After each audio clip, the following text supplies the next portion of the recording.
Yo, what is going on, guys? J.Yumeko here, and today we're back with some more of the house in Fata Morgana, a Requiem for Innocence. So, last time we left off, we had taken up the viewpoint of J.Yumeko.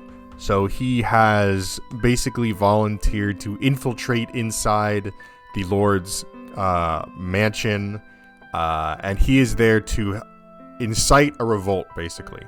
And the revolt is in order to basically be a fallback plan if the revolt on the outside doesn't go to plan. So basically if the citizens revolt doesn't work, then they're just gonna basically blame it all on the slave revolt, is essentially what's happening. So, we have J.Yumeko. He has made kind of a partnership, I guess, with this other guy. I honestly completely forget his name, but he's a good fighter, so we're currently in the process of getting the other slaves on our side. So now, obviously, this is like a prequel as of right now. It might even end up being less of a prequel and more of just a background thing. So obviously we know how this slave revolt is going to end up. We know what the future is going to hold for both J.Yumeko and Morgana. But right now we're figuring out how exactly we get to that point. So let's jump right on back into it. Main episode. Let's let this load, I guess. There's also sub episodes as well. Alright, The Gang. Requiem for Innocence, Part 1, Tales of a Distant Past.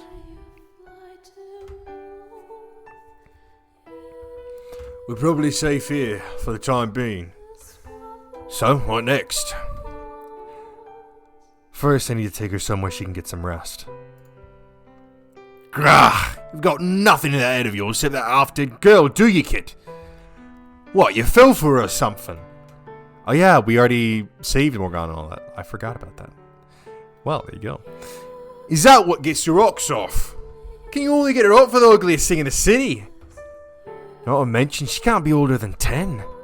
I like to think of myself as open-minded, but that squicks me, man. No, God, no, absolutely not. I forget if I gave him an accent or not. I don't think it matters. I'll give him an accent. I'm merely concerned for her well-being. Right, of course you are. Well, everybody's got their kinks. I swear to God. What I want to know is what you're planning to do about all those slaves you just freed. I can't just stay here. Again, Gratian, I'm going all over the place with your accent, man. Not even a chance to defend myself. Listen, man, you are weird, bro. Even once you grow up, you're still a fucking 20-something-year-old man, you know, in love with a 15-year-old, right? Alright. My people are taking care of that. They've made arrangements with several slave traders who've agreed to transport them to other cities. After that, who knows? So you set them free and then just abandon them? Obviously. I'm not some rich kid playing hero. I gave who knows how many people the opportunity to change their lives, and I think I did a damn good work if you ask me. Fair enough. Can't expect to give them the world. Setting the slaves free wasn't even the main objective. You're more perceptive than you look. Damn straight. Anywho, I'm planning to stick around for a bit. You still owe me that night with a pretty lady. In that case, you should head down to the pub. You'll probably find some of my people there. The ones who weren't injured, at least. Aye. As much as I'd like to take her to a real doctor, I'd probably do best not to show my face in the city proper so soon after making a mess of the Lord's manor. If one of his guards were to spot me, it would probably not end well. Which means she's my only hope.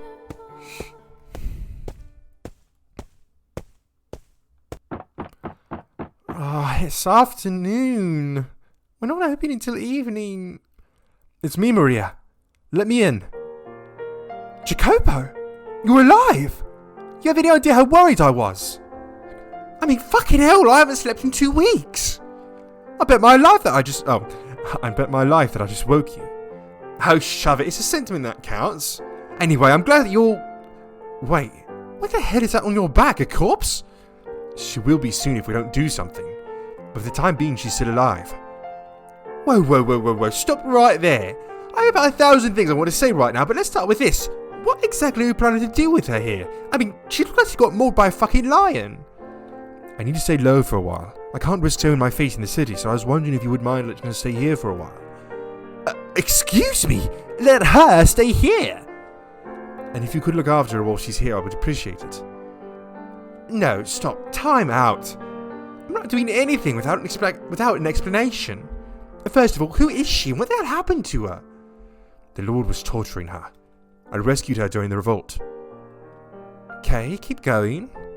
That's all there is to it. That's a pretty pathetic explanation. I'm telling you, that's all there is to it. What more do you want from me? So you're telling me you infiltrated the Lord's Manor to swipe a half-dead little girl you've never met before? You could have gone for, I don't know, something actually worth money. She's just skin and bones, and God knows if those wounds will ever heal. Though if she's pretty enough, we might be able to put her to work, I guess. Let me get a quick look at...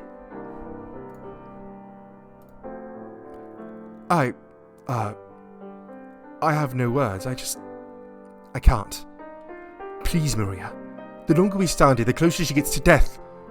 And once she recovers, even if she does, what then? How does she pay for her food? Because she's sure she can't work here.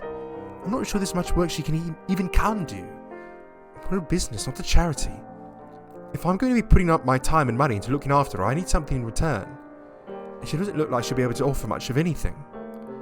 I can offer some financial assistance. We planted a decent amount of valuables from the Lord's treasury. Even after we divide everything up, my share should be enough to support her for some time. I don't get it. Why do you care so much? What, do you just expect me to leave her to die? I wouldn't be able to live with myself knowing that I could have done something to prevent it. I swear to God, does anyone have a damned heart?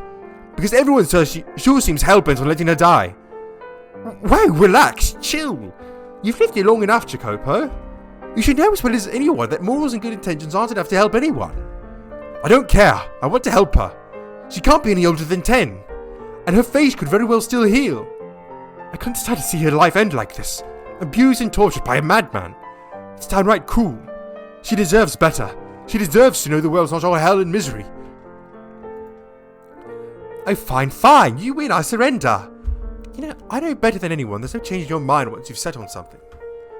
God, you can be so hot-headed sometimes. So will you help? Well, it's not like anyone else is going to. Now, whether she makes it or not, it's a question of how much that scrawny body of hers is determined to hold on. So what are you waiting for? Bring her in. Thank you, Maria. I really appreciate it. Blah, cut out with the mushy crap. You're going to make me spew. Please, just stick to your usual snippy bitch act. I'm going to get the bath going. Give me a hand.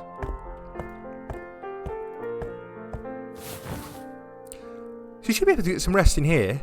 Hardly anyone comes back here, even during business hours. I have to say, though, even cleaned up, he's still a damn mess. People say the Lord's a twisted bastard, but it's way worse than I imagined. Who would do such a thing to a young girl? Oh, and for the record, I checked, and she's still, chaste, if you would. Good to know the Lord's not that fucked up, I guess. Thank goodness for small blessings. Not that preserving a virginity is a whole lot of comfort compared to what he did do. Maria, show a little common decency, would you? Telling a whore to be decent is telling a cat to bark. Well, start barking, goddammit. Why do you even think I need to know whether she's chaste or not? Huh? I checked, so I figured I'd mention it. Keep it to yourself. And if somebody spends so much time in a whorehouse, he's sure I'm easily embarrassed. Huh? What was that? Oh, nothing. Besides, the only reason I'm here is to help out with the business side of things, not to make use of the faculties. So you did hear me.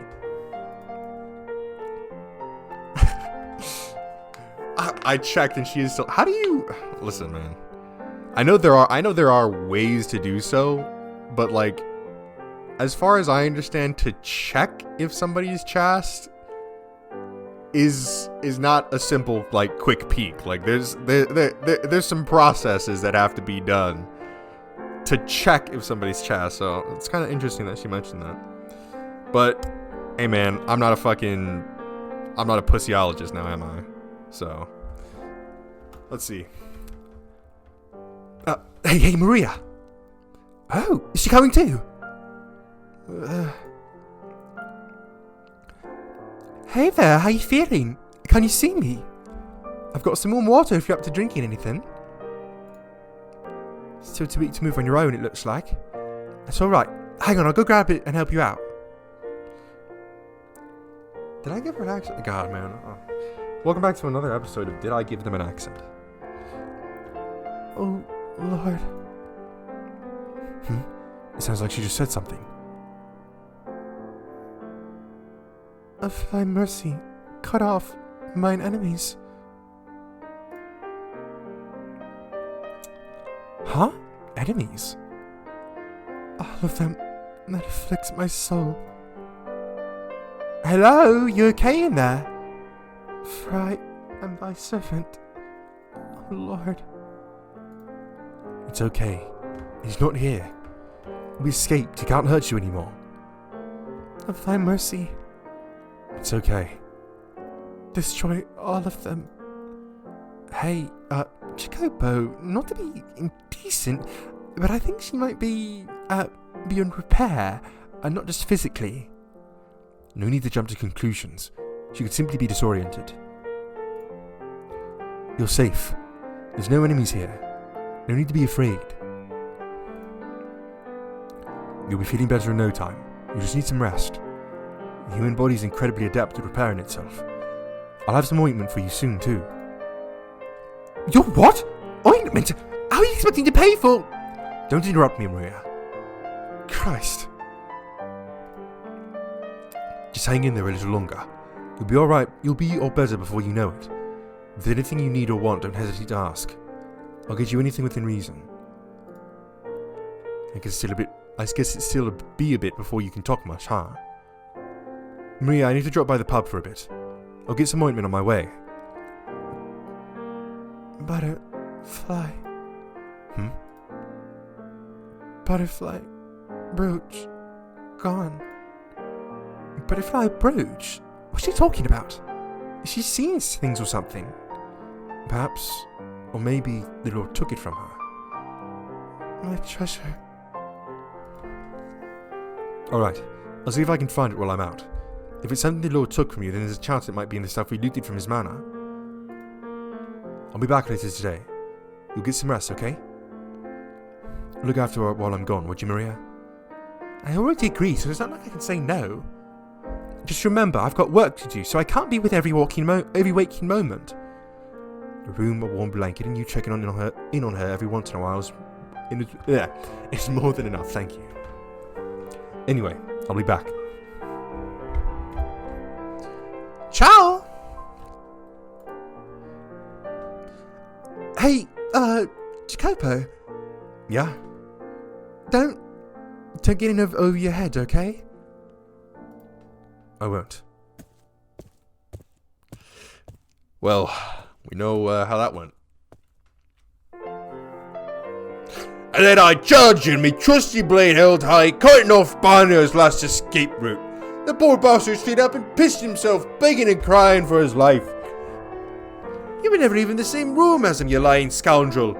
It ain't the details, but the spirit that matters. And I had enough spirit in me to bring the Lord himself to his knees. Forget this worthless twit. I took out 10 or 20 guards all by myself. His scar on my back's a trophy, proof of my valiant exploits and and they all yelling, open the wound again. The only thing that scar on your back proves is that you turned tail and ran, you little chicken shit. You tell her. Well, it certainly looks like they're enjoying themselves. Perhaps a little too much, going by how many seem to have drunk themselves comatose. Not that I don't understand wanting to celebrate. I lost your graces with your presence. Where the hell have you been? We've been waiting. Word is, he made a mad dash for the whorehouse as soon as he got back. I see how it is. You'd rather celebrate with her than us. Must be nice putting prostitutes before your comrades in arms. I'm not putting anyone before anyone. An old friend of mine works there, nothing more. Don't need to be bashful. You're making up for it by getting your butt over here and drinking with us. You're the star of the show after all. The what? You're the one who infiltrated the Lord's manor. Today wouldn't be possible without you. You did good work and everyone here knows it. For the record, I was going to do it myself, but I decided to let you have the honour. I could have rallied the slaves together in half the time it took you. Tell that to the sky on your back, chicken shit. You tell him. I see risking your lives hasn't made you any hasn't made you three any less unruly. But I'm glad you all made it out alive. Truly. On that note, do you have any idea what the casualty numbers look like? Bunch of wounded, but nobody dead. Good fortune was on our side. Raw and much skill, you mean? We're the trifecta of terror. The trifecta of twats, more like. The only reason you and your band made it out unscathed is because we slaves were on the front lines. You know how many we lost. That Grecian. Hello again. You're looking surprisingly sober. Not drinking, huh? Just finished my first cask, actually. Let me tell you, these guys are dumb lightweights. Hardly ever put up a fight. See the pile of bodies in the corner's Grecian's doing then. What on earth is his stomach made of? So boys, if you really think you're such hot shit, then how about you show me what you're made of? Let's drink, see if you live up to the trifecta of tarts or whatever the hell it was. Ooh, actually, we want to take our time drinking, you know, enjoy ourselves over yonder. Yeah, the wound on my back hurts if I drink too much besides. You tell him. Godspeed, young Jacopo. Wait, get back here. God damn it. Bunch of pussies. You won't run on me now, would you, kid? I still have things to take care of. I have to find someone to get some ointments, and I'm looking for a missing butterfly brooch as well. A brooch? You mean this thing? Yes, that! That must be it! The girl says it belongs to her. Could I have it so I can give it back? I don't know. Well, I don't know. I am the one who found it. There's plenty more in the loot pile. Would you care about the worthless scrap of metal? I think it looks pretty cute on me, to be honest. But a load of bull. Fine, I'll bite. What do you want for it? I'm glad you asked. Beat me in a drinking contest and it's all yes. Excuse me? Beat you? You went through an entire cask. What? We haven't even gotten started drinking and you're already admitting defeat. For the star of the show, you sure are a wuss. Guess I shouldn't be surprised. The revolt never would have happened without me. Soon everyone will know who the real star of the show was. Yours truly. Fine. If you're so desperate for a playmate, then I'm down for your little game. But let me tell you, I hold my liquor quite well, thank you very much. I'll wipe that smug grin off your face and shove it into a barrel full of your own vomit. Ha ha! That's the fucking spirit. The prissy face of yours will be licking the chamber pot when I'm done with you.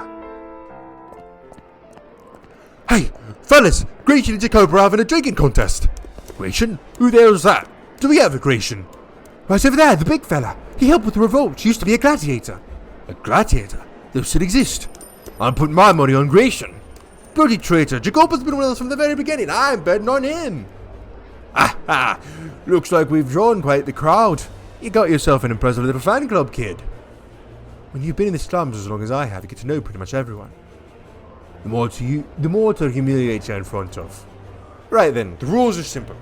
Whoever sees Conji's longest wins. Though I doubt it'll be much of a contest. Yeah, you just keep pretending you have a chance. The truth will hit you soon enough. On the count of 3. 3! What's the matter, kid? You're looking a little sluggish, and this is only glass 4. Ha! Look at you. Your eyes are going bloodshot. You're all talk after all. Ha! You keep telling yourself that. Hey, booze wench, keep him coming. Booze wench is crazy work. I could do this for hours. More. Fill her up.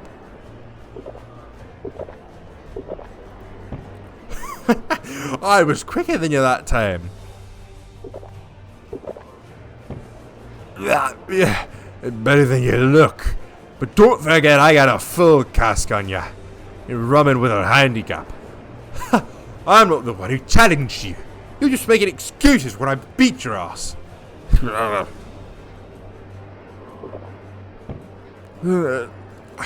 How many does that make? 10. 20, I've lost count. 30 to the town, See what I tell ya. Step aside, kid, this is a man's world. Are you even hearing yourself? Such a stupid pussy face, kid. I never liked you, not for 1 second. What? We're looking to childish insults now, are we? I was planning to sign revolt long before you ever showed up. Fucking who would give you everything you are.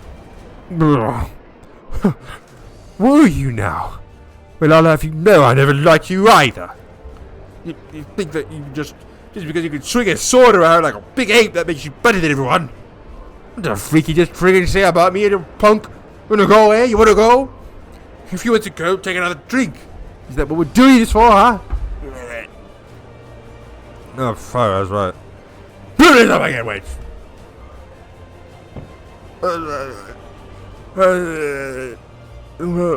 Spinning. That's all you got.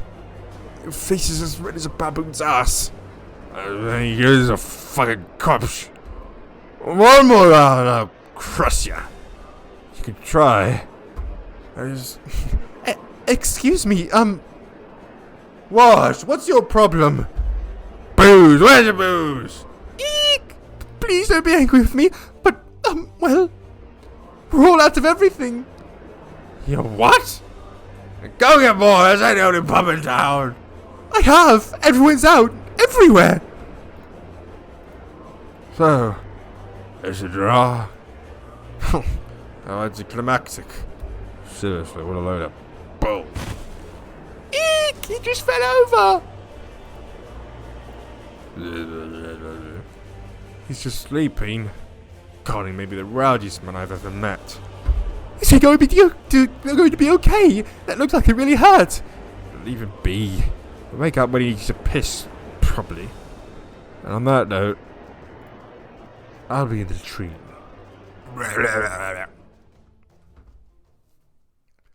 What we do for a butterfly brooch.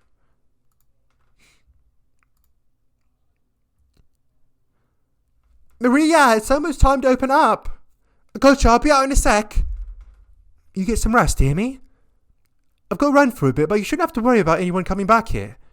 There's an urn filled with water in the mess hall if you get thirsty. You can't hear a word I'm saying, can you? Well, night. Excuse me.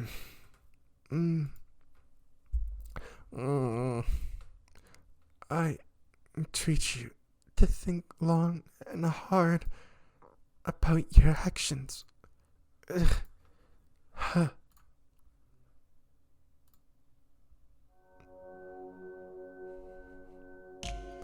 Welcome, daughter of God. You'll be performing miracles for me now. A man stood before me. There were several young girls in the room.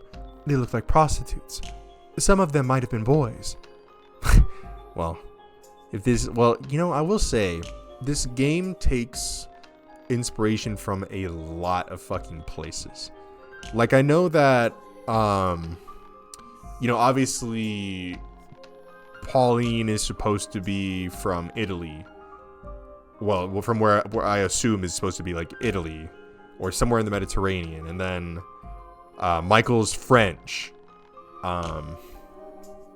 But now where, like, Jacopo and them come from? I don't know. I mean, it's like Jacopo, Maria, Morgana, right? Like, I'm kind of interested in the origins. And obviously his clothing, right? So, I mean, I wonder if there's, like, if there's, like, a more narrow, like, geographical location of where this game is supposed to take place. Or if it is really just a mesh of a bunch of different European, like, styles. Anyway. The man's clothes were beautiful. His jewelry glimmered in the light. His eyes glimmered too, but with madness, not beauty. He was the lord of the land. I'd been taken from my home, and now I was kneeling before the Lord. And if you cooperate, I can guarantee you'll live more than comfortably. I looked up at the Lord sternly. He was a scary man, but I couldn't let fear stand in my way. I was the daughter of God, his beloved servant on this earth. I had to act according to his will. Miracles are not something to be performed for one single person's benefit. What? Miracles are not magic or parlor tricks. They're a precious gift granted to me by my Father in heaven. Using his power for personal gratification is a grave sin. I will do no such thing. I entreat you to think long and hard about your actions. Do away with such selfish desires and dedicate yourself to helping the people. The power you have been given was bestowed upon you by the hand of God. It is not your power. He is merely allowing you to make use of it for a short time. Pride is a sin. Please consider how you conduct yourself.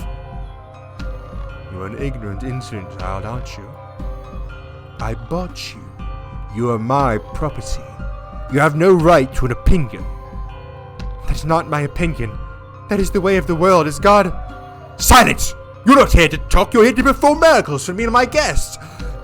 The Lord glared down angrily at me. I gulped, biting my lip to keep it from trembling. I steeled myself, fought down every urge to look away. As I've already told you, I will do no such thing. But the Lord... I'm not going to do the inner monologue in her voice. But the Lord would not hear it. With a sickening laugh, he took a step towards me. What you will or will not do is my decision, not yours. No! Get your hands off! He grabbed me by the hair and threw me hard to the floor. Ah! It seems you need someone to show you your place, child. You are my property. You are to do as I say. You are not to talk back or to criticize. And you're to give everything to me. Your life, your body, your soul, your love. Every last thing. My love and my soul are for my Father only. For God. I am no man's property. Ah! You can call yourself whatever you like. You still feel pain like everyone else. You still scream. With a little scratch on the arm anyway. How many times have you cut yourself performing miracles, saint? Surely you are accustomed to the pain by now. Now, with the first taste of your so-called miracle blood, I imagine it must be truly exquisite. If what they say about you is to be believed, that your birth brought an end to a terrible drought. No. Yes. Give unto me your blessing, saint. Please, I beg of you, don't do this. I'm begging you, please.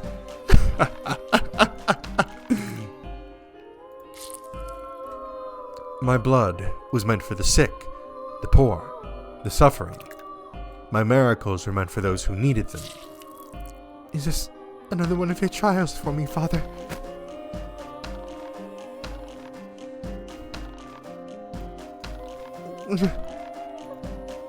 People. There are so many people. They're looking at me and laughing. Well, well, good morning, daughter of God. I hope you slept well. What's going on? What are all these people doing here? As I told you, you're here to perform miracles for me and my guests. No. I tried to twist away, but a jolt of pain ran up my arms. Looking down, I saw heavy shackles around my wrists. I was sitting atop a white sheet on what looked like an altar, and I was naked. No! Why am I... Now, surely you, the daughter of God herself, are not ashamed of the body your father gave you, now are you? You're not some lowly peasant girl. You're above shame, aren't you? What do you think you're doing? This is an act of blasphemy. The Lord pressed his hand against my mouth, bringing his face in just inches away from mine. I would encourage you not to insult my guests, Saint. Your job is to provide them with your blood, not give sermons.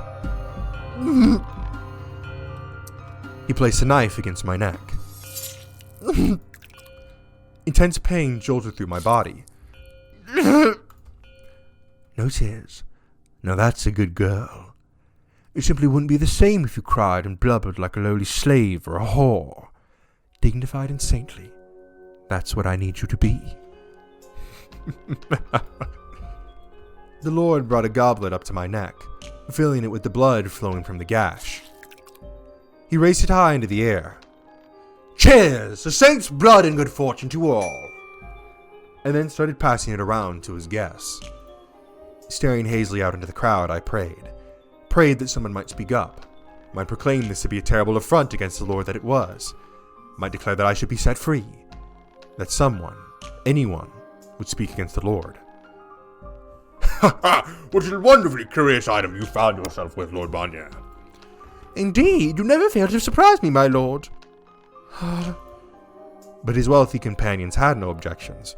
In fact, they were quite pleased, smiling and laughing with teeth bared.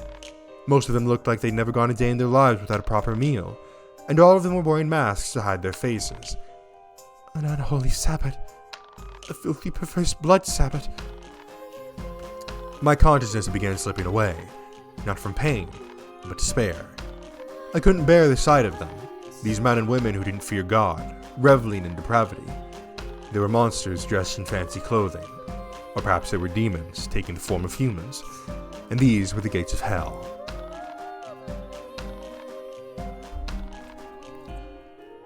The Lord held such banquets on a regular basis, and every time he did, he drained me of my blood. Before long, my body was covered in scars and gashes. I could hardly even bear to look at my own arms and legs. In some places I was purple and swollen. In others, my skin seemed to have curled back to reveal the raw pink flesh beneath. Everywhere I was wet and slick with blood. The wounds were far worse, far more hideous than any I had given myself to help the people of my village. It was gut-wrenching. Repulsive. The Lord sometimes had trouble deciding where to cut, but not out of any sense of sympathy for me. He simply thought that drawing blood from an untouched area of my body would make it more effective. Perhaps I'll use your stomach today, Saint. I should be able to get some nice, pure blood from there. At that point in time, I hadn't been completely stripped of my willpower quite yet. Because my physical restraints prevented me from fighting back, I put all my energy into ensuring my spirit did not yield to him. Stop this! Can you not comprehend that what you're doing is an affront to the Lord? I'm free to do what I wish with my property. Saint or not, you're no different than any of my slaves. The Lord is greatly displeased with your actions. Then use your miracle powers to bring divine punishment on me. Go on. You can do that, can't you? Your soul will be punished. You may not see the effects now, but you will pay for your sins one day. You're not as threatening as you think you are, buck-naked girl. Don't give me that look, girl. I have no interest in taking that from you. You'd be lucky to find anyone willing to lay with a girl covered in disgusting scars. Oh, I almost forgot. You need to eat too, don't you, daughter of God? I'm told consuming meat increases the amount of blood your body produces, so I've acquired some special exotic meat just for you. I don't want your meat. Now, don't be difficult. I can't have you running out of blood on me, so you will eat this meat, even if I have to force it down that tiny throat of yours. Slave boy, get in here. Bring the saint to supper. Hurry up, you worthless worm! My apologies for keeping you waiting, my lord. How dare you drop food before your lord, Car! You've ruined my robes! Are you incapable of even carrying a damn plate across the room? I'm sorry. I'm so sorry. Stop it, please. Does he really deserve to be hit for that? A slave's sole purpose in life is to serve their master. A slave who cannot follow simple orders deserves whatever punishment I can decide they deserve, Saint. Please have mercy. Don't kill me too. I beg of you. All right, then this is how we'll handle it. If you eat the meat, Saint, I'll turn a blind eye to the boy's mistake. Okay, I'll do it. I'll eat the meat. However much you want, I'll eat it. So please do not raise your hand against the boy any further. Very well. With a satisfied smirk, the Lord returned the fallen meat to the plate and set it before me. I almost gagged at the stench. It didn't appear to be spoiled, but nonetheless it was indescribably unpleasant. In no small part, I imagine, because it was raw. What's the matter? You said you would eat. Or was that simply a lie to stay my hand, daughter of God? Eat it. My hands were still shackled, so I had no choice but to bend forward and take a piece into my mouth like a wild animal. I tried to clear my mind, to not think about what I was doing. How I must have looked. A holy saint of the Lord, unclothed and in chains, gnawing at raw meat like a stray dog. Miserable. Disgraceful. It smells so bad. I've never tasted anything like this before. Why? What? Why? What did he do? He? The slave boy, still on the floor from the Lord's beating, was looking over at me with vacant eyes. Or rather, at the meat. No. No, you wouldn't. This isn't... Is it? Why? You didn't deserve this. No, I would never. I couldn't. No. Well, is the meat not to your liking then, Saint? Hear that, slave? The Saint says your brother tastes so bad it makes a wretch. No, I didn't know. Ah, but you didn't keep your word, now did you? Listen up, boy. Meek! It's a dungeon for you. No, please, no, please, no. God, somebody set this worm up and toss him in the dungeon. Please, no. He's mad. Everyone's completely mad. How can a man like him, a man so twisted and cruel, exist on God's earth? Someone, please, get me out of here. Take me away from this place. Anyone. Oh, Father, who art in heaven, I pray for you to lead me unto deliverance. Father, the trials, they are much too great. Jesus Christ. Okay. Ooh, man.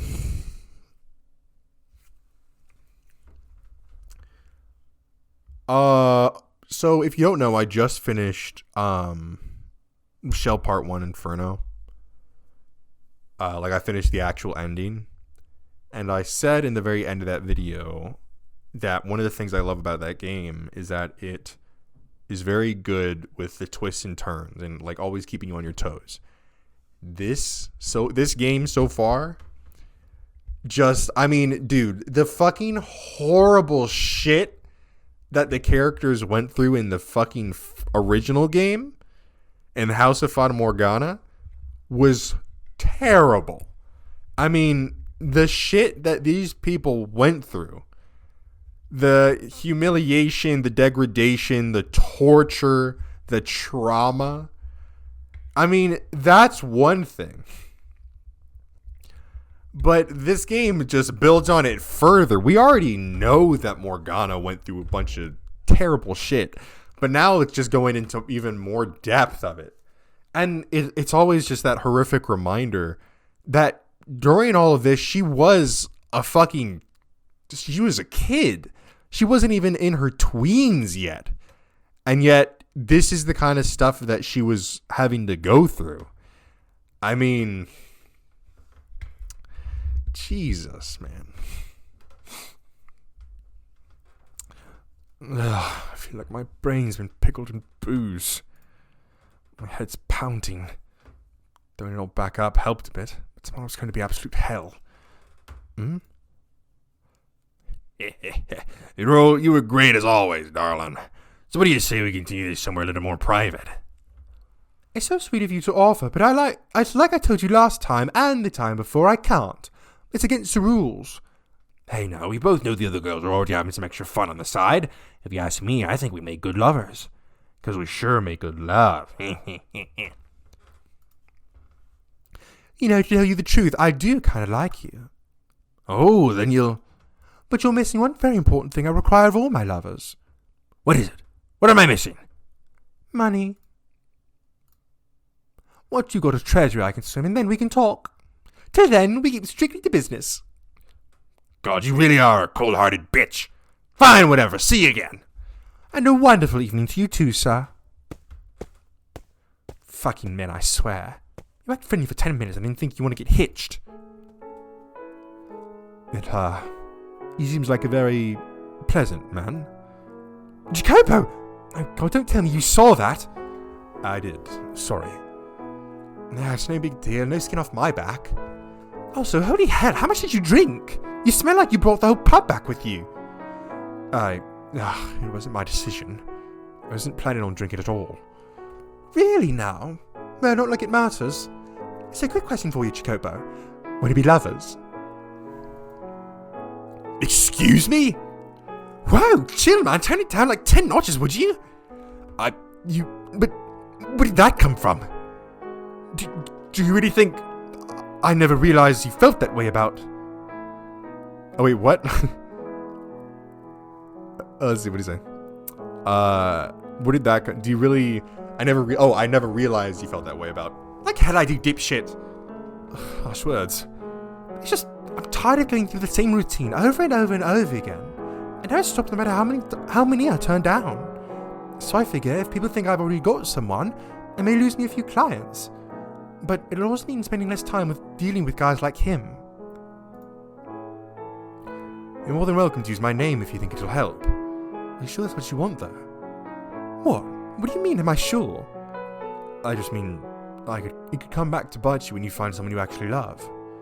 Someone I actually love, Yeah, I can't see that happening. Ever. You're still young. Who knows what the future may hold? I've just got a gut feeling. Oh? Yeah, something deep down tells me love just ain't for me. I can't imagine myself ever feeling that way about someone. But it's not something I want either. It doesn't interest me at all. I never really wanted kids or a family. Hell, even the idea kind of grosses me out, honestly. I'm not sure why, or if there even is a reason. It's not like something happened to me to make me this way, or one day I decided, nope, ain't happening. All that shit just isn't for me, plain and simple. You know, something that sometimes a couple of girls will come up to me and say, you should find yourself a nice man, Maria. I know they mean well, but it's frustrating. I don't want to deal with it. I mean, I mostly tune that kind of talk out automatically now, but still. Oh jeez, I'm sorry, I just need to get that off my chest. You think that makes me weird? No, not at all. I don't think love is inherently bad or anything. If that's what makes someone happy, more power to them. I won't deny you're a unique woman. Pretty clothes and jewelry don't faze you, and you don't thrive on gossip and drama like many girls I know. But you've always been this way, for as long as I've known you. You are who you are, and it's perfectly fine. It doesn't bother me in the slightest, and how interested you are in finding love isn't going to change how I treat you. Thanks, Jacopo. You're a good guy, and a good friend. No problem. I'm glad you feel that way. I like what we have. I like it a lot. You, me, friends, whatever's between our legs be damned. I hope it can stay that way, even if everyone else wants to give a shit for it. Of course I will.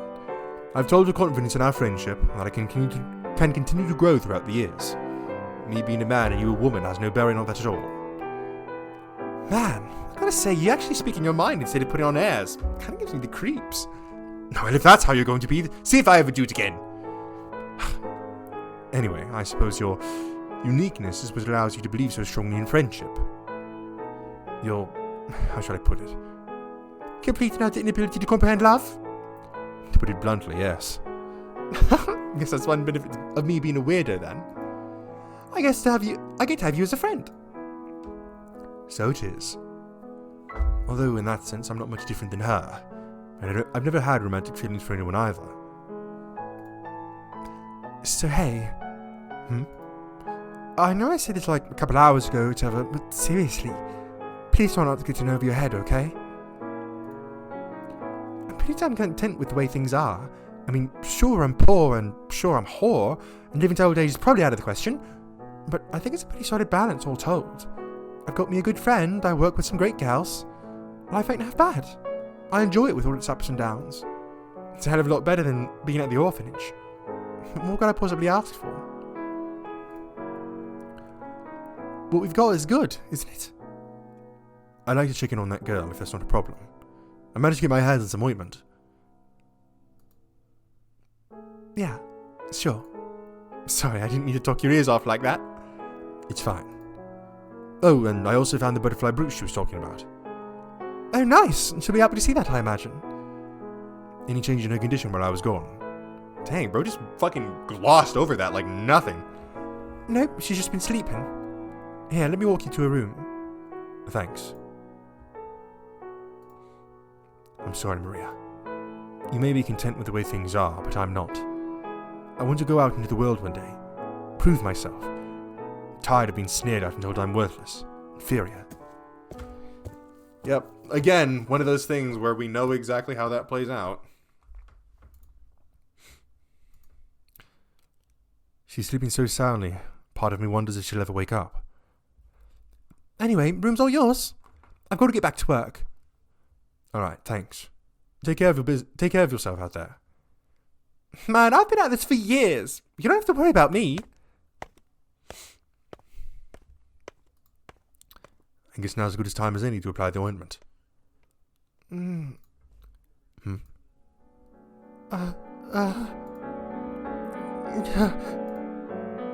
Are you okay?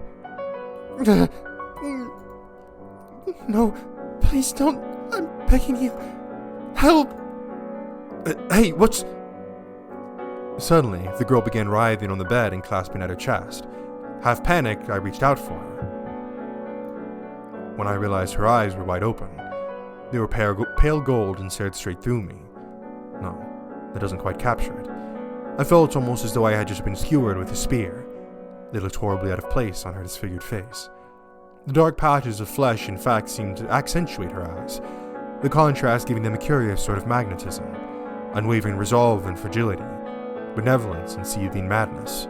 They were enchanting, and also overwhelmingly inhuman.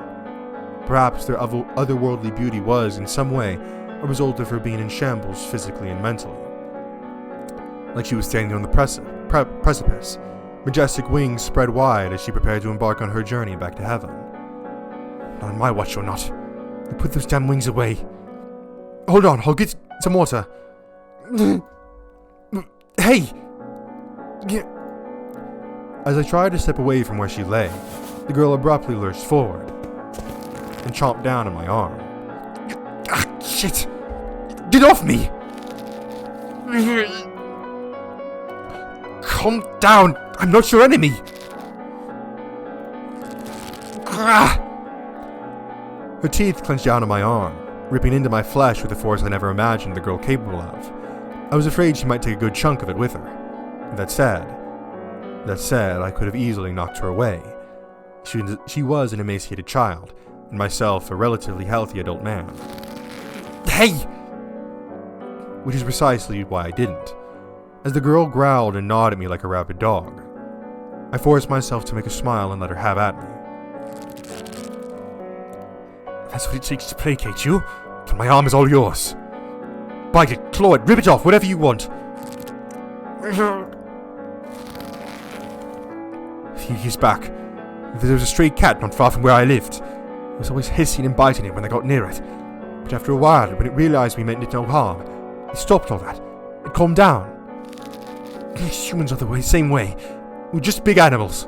That said, this really does hurt like a son of a bitch. After some time, she finally released my arm, taking a deep breath and pulling away. Then she seemed to roll her tongue around inside her mouth as though trying to clean it. And once she was done with that, she began surveying the room with her pale gold eyes. They weren't feral, glimmering eyes of an animal anymore, but clear and lucid. Human. It looks like he finally calmed down.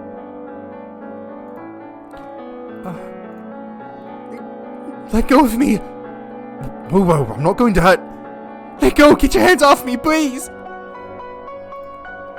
Okay, no need to shout. I won't touch you without permission. I won't do anything to make you feel uncomfortable. Let's try this again. Have you calmed down? Though she still seemed to be disoriented, she gave me a nod. Okay, good. Actual communication. Progress. Where am I? She doesn't seem to remember our escape from the Lord's Manor. Not that this surprises me. She spoke in a half-hushed whisper, her voice much more restrained than other girls her age. Her furor had subdued, turning her soft-spoken and aloof, considering everything she'd been put through. Finding herself now in an unfamiliar room with a stranger, it was a natural response, but still it seemed unbefitting. This is, well, would she even know what a brothel is? And if she did, would telling me that go over well?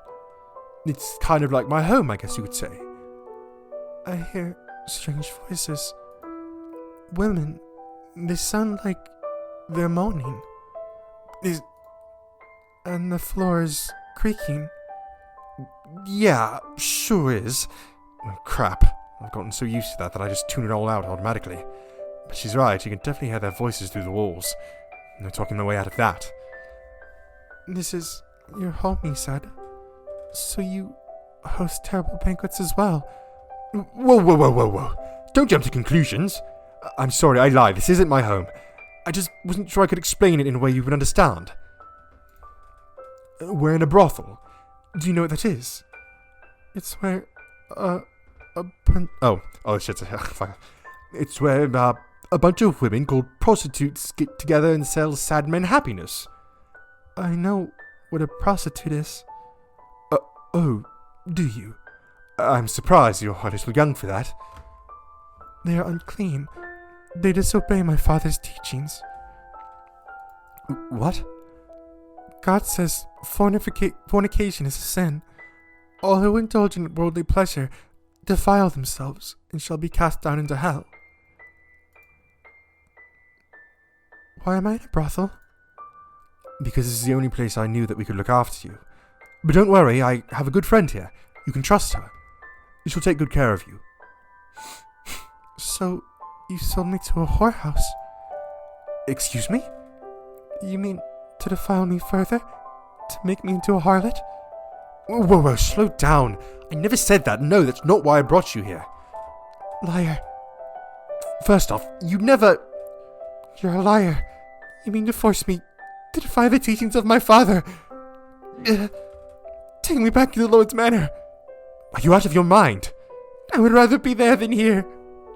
He's terrible, cruel, evil man. But at least you let me keep my chastity. So take me back to him.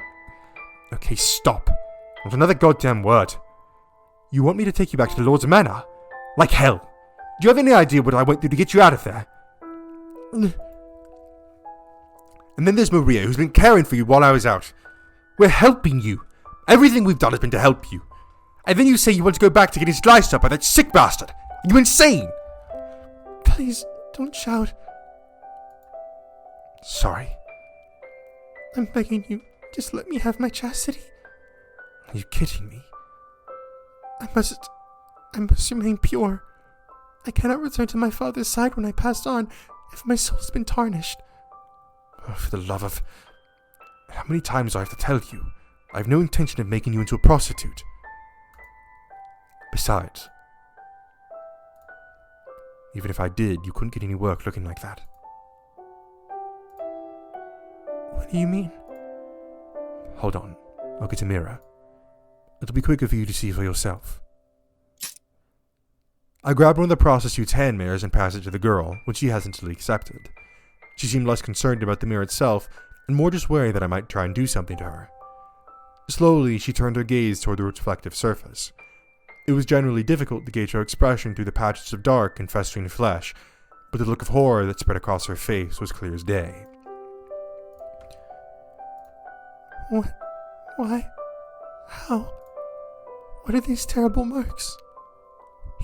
He never cut my face, so why? I take that to mean she didn't always have the marks on her face, then. Is it something the Lord did to her? But she just said he didn't cut her there, didn't she? It's hard to make out her muttering. God, now I feel like an asshole. If I'd known she would take it so badly, I would have just kept my damn mouth shut. Now do you understand? You can't be a prostitute. I can only imagine how awful it must be to find out your face is covered in scars, especially for a girl your age. But don't let it get to you down. It could very well still heal. Me? Huh? Would you please kill me? What? Why the hell was I? Taking one's own life is a sin, so I need you to do it for me. No, for the love of... Did you forget everything I just said? I saved your life, and now you're asking me to kill you. What the hell's wrong with you? I wish to return to my father's side. Gah! Okay, listen real carefully. Yeah, your life kind of sucks right now, I get that. We all have times when we'd rather be dead. But you can't just give up. Persevere and good fortune will eventually find you. Live on and you'll eventually have a chance to get your payback. Things may be bad now, but you're still just a child. You have so much opportunity to make things better. So don't ask me to kill you again. So you'll just get the same answer. I won't do it, end of story. Hello? Say something. So give me the silent treatment. Anyway, I brought ointment like I said I would. Give me your arm, I'll apply it. No. So she'll talk to me to shut me down, but that's it.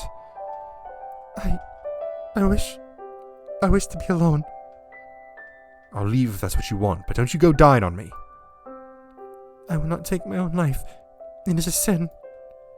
Some bizarre logic, but if that's what it takes to keep you from killing yourself, I'll take it. Well, I'll be off then. The ointment's right there. I'd appreciate if you actually used it. I'll see you... Oh, wait, I almost forgot. I found your butterfly brooch. This is it, right? Ah. I'll leave it here with the ointment. And now I'm off for real. I'll check in on you again tomorrow.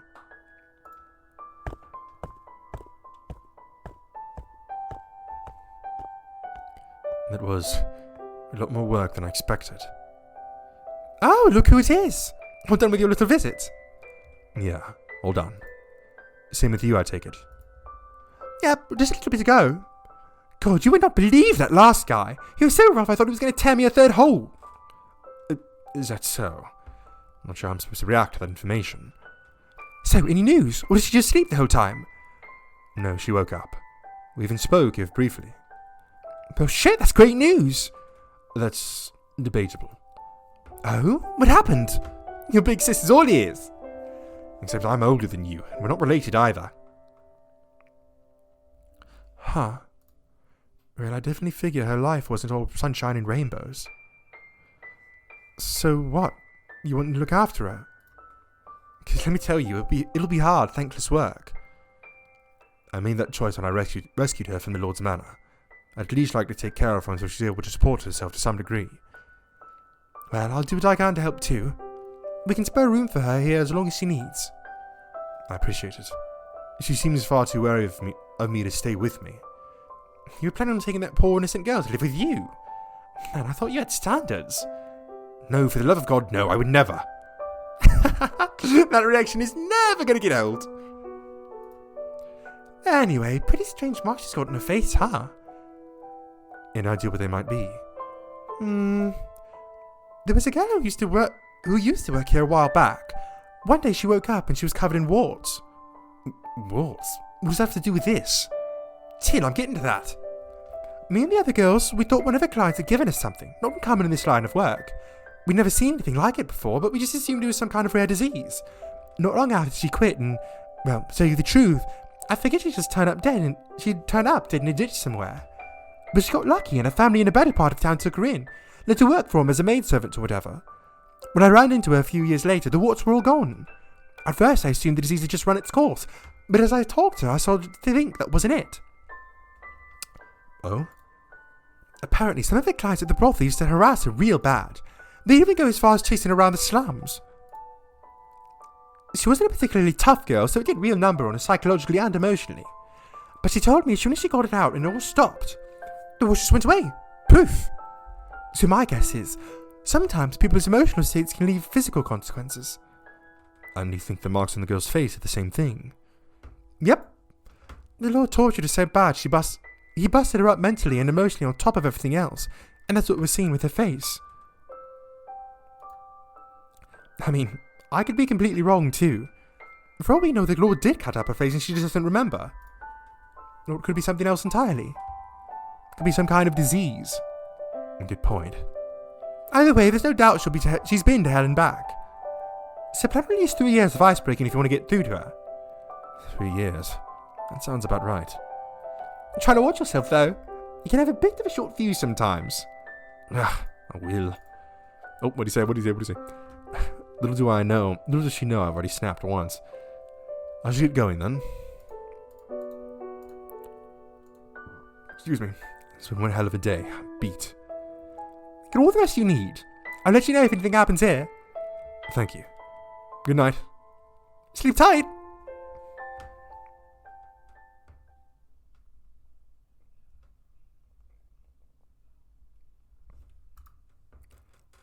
I don't wish to die for such worldly reasons.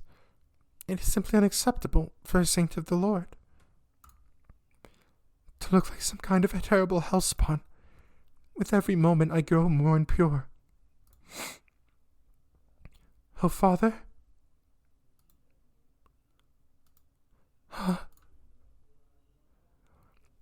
You're a damn witch wearing a saint's skin! So that's what he meant. I do rather resemble a witch. Not a servant of the Lord, but a disciple of the devil.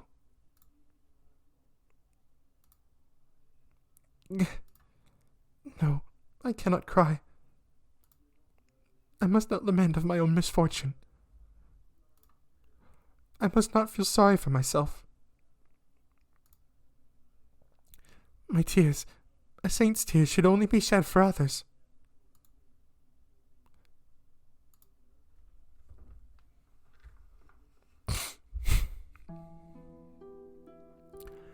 My darling little saint, instead of singing a lullaby, I'll tell you a story.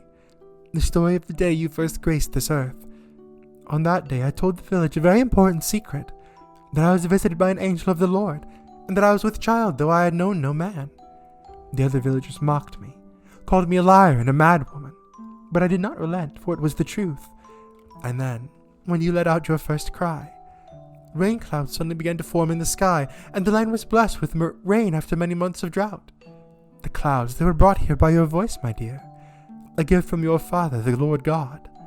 No longer did the villagers call me a liar. They believed in me, and they believed in you. I saved everyone? Yes, you did, my little saint. And you'll continue to deliver people from their suffering. Did I deliver you too, Mother? Of course you did, my dear. I'm glad. Man, fuck Morgana's mother, bro. Me and my homies hate Morgana's mother. You're the daughter of a charlatan. A virgin birth? Ha! A load of lies every damn word. The rain, nothing more than chance. If you really are the child of God, then perform a miracle for us. Pray that crude man no mind, my dear. I know that you're the daughter of God, and that's what matters most. I can hardly believe there are those around who are still not convinced. So, what are you waiting for? You can't do it, can you? You're a family of liars. Wait, Morgana! You mustn't get near that boorish blasphemer. Ha! Got something you want to say, kid? Well, go right ahead, I'm all ears. Miracles... Yeah? Miracles are neither magic nor parlor tricks. They're realized through the power of faith. What now? You have no place demanding God prove his own divinity. It is the height of arrogance. You have blasphemed. Repent of your sins. Ha! Trying to talk your way out of your lies now, are you? I'll admit, your charlatan mother trained you well. You put on a pretty convincing act, girl. You can perform miracles. All you have are excuses and thinly veiled reasons why you won't. But until you own up, I won't stop spreading the real word. That your mother's pulling the wool over everyone's eyes. Oh my god, bless me. Jesus Christ. Oh, fuck. Very well. I will perform a miracle. Oh! Morgana, you can't... Do not worry, Mother. I am the daughter of God, right? My father will not forsake me. So, what kind of miracle are you going to perform for us? And just so you know, whatever you do, it better be convincing. No guessing the weather this time. Blood is impure, yes? What? That is why we drain some of our blood when we are sick, and why we remove the blood from animals before we eat them. Right? So if I were to make blood pure and clean, would that be a miracle? Well, would it? Yeah, I guess it would. That's impossible, you can't do it. Okay then. Let us go visit the elderly women on the village outskirts. Oh God, God, please help us.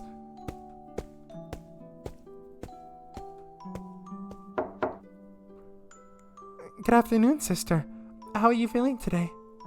Ah, if it isn't our beloved saint. How very kind of you to pay this old woman a visit. Please stay in bed. I know you are very ill. You must rest. Oh, heavens, no. That would be dreadfully rude of me. The rain you brought 6 years ago saved my family's lives. I am more thankful than you can imagine, and I would like to show my gratitude. Look at this hack. A goddamn memory's starting to go.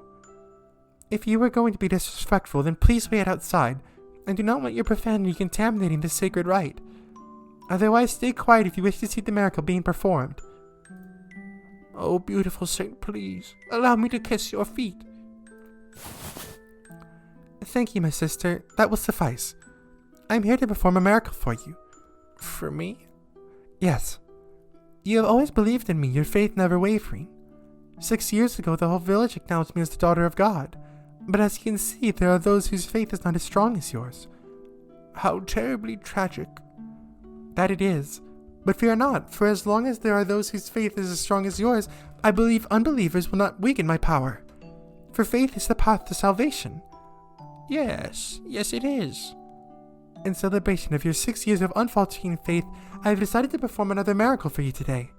I ask that you do as I say and know that I love you dearly. Of course. My beloved sister, partake of my blood.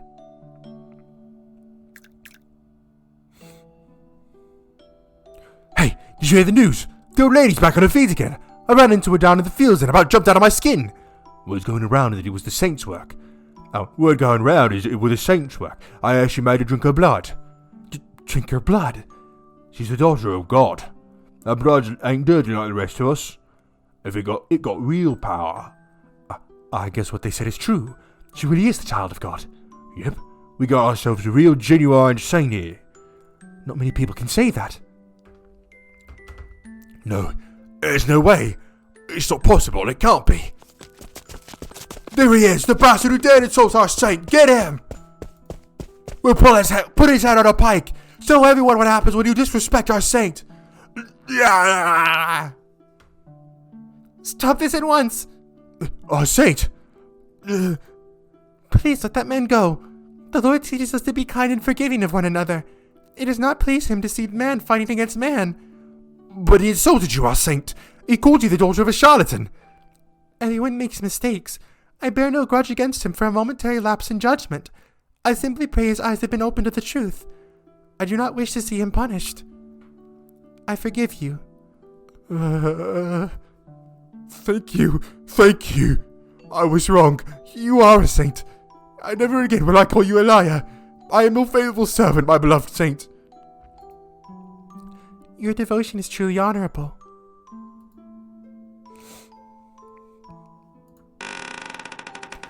I have returned, Mother. Welcome back, my dear saint. Everything will be fine now, Mother. The entire village acknowledges me as a saint. We need not worry about any unbelievers. And they will show you the respect you deserve as well as the mother of God's daughter. No one will ever call you a charlatan again, Mother. That's good to hear. Thank you, Morgana.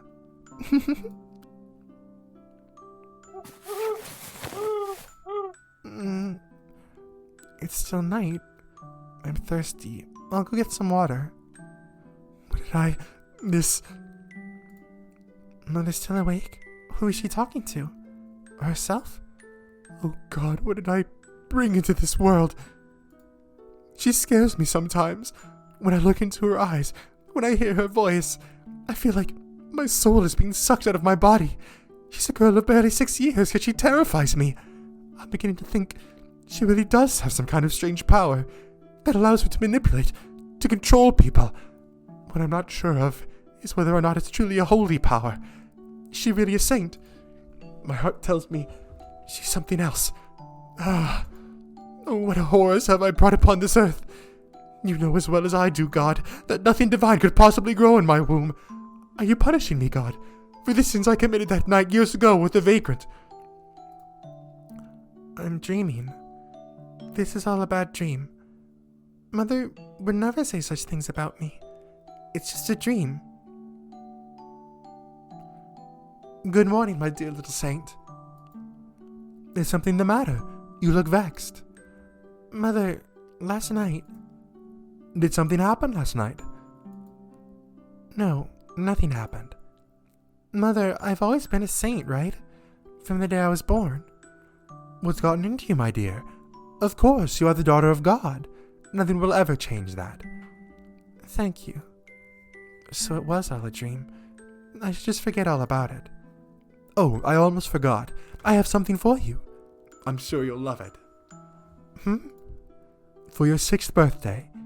It's not much, but will you wear it? What is it? It's a little brooch. You can see it. You can use it with a shawl or a cloak. It's a butterfly.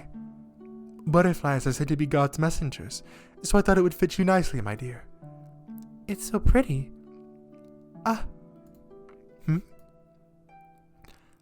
I mustn't allow myself to be taken in by shallow worldly beauty. I'm not an ordinary little girl. Father would be greatly disappointed in me if I were to behave like one. Thank you very much, Mother. Your gift means a great deal to me. Of course I will make use of it. You're quite welcome. It's hard to believe you're only 6 years old. What was that, Mother? Oh, nothing. Before I forget, after what you did the other day, people have begun asking about having you perform miracles for them, too. But you're still so young. I'm not sure it's wise for you to go around giving out blood to everyone who asks. No, it's fine. I will do it. It is my secret duty as a saint to put those in need before myself, even if it means cutting yourself up every day. I will accept the pain gladly. If it's a symbol of God, it is a symbol of the good work I do in my Father's name. I see. Well, you've made up your mind, it seems. So I'll support you in any way I can.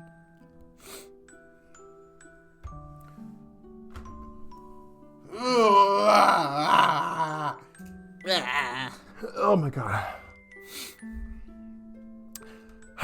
Yet another busy day. It's been 3 years with no end in sight. We're starting to see more and more travelers from faraway lands. People have even set up trading posts in the village, yet not a single coin comes our way. We're losing money every day. Morgana. What is it, Mother? I must prepare for... Excuse me. 3 years later. Okay, here we go. Lock in. What is it, Mother? I must prepare for my next blessing. Why must you hand out miracles for nothing? Why would you even ask such a question, Mother? We're barely holding on as it is, my dear. Is it not wrong to expect a little remuneration for our services? No, Mother, it is wrong. Miracles are not to be bartered for. God the Father does not charge for his miracles, so why should we, when I am only borrowing his power? Listen to me, Morgana. Every time you give someone a blessing, you're hurting yourself. If not for the miracle itself, you still deserve some degree of compensation for the pain. I know you're concerned for me, Mother, and I appreciate it very much, but I'm happy with the way things are. I'm happy to be able to help others with my Heavenly Father's power. A power you won't have much longer, my dear, if we can't afford to keep ourselves fed. I'm a saint, aren't I? Yes, you are, my sweet little saint. God will not forsake his saint. No matter how difficult it may get, he will always provide me a way to continue doing his work. And you're the mother of that saint, aren't you? Yes, that's right. I conceived you untainted by the hands of a man. Then you must respect his will as well, Mother. It must be our highest priority. You're right. I was wrong, my dear saint. Mother, you agreed with me. You said I was right. So why are you taking money from that man? Mother. Why? I mustn't let myself cry. I must always stay strong. I must endure his trials. My saintly grace must not waver. Father would be greatly disappointed in me, and then I would have nowhere to call home.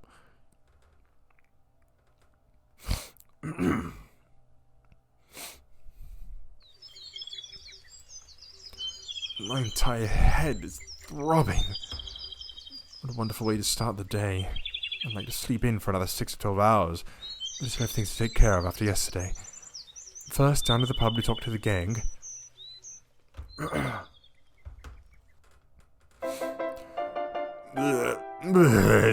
I drank way too much. Dear God. Oh, Jacobo! I need your help. I can't carry everyone out by myself. Alright, I'll drag him out into the streets. Please don't shout though, my head hurts enough as it is. Thank you. I said stop shouting. I guess I'll start with him.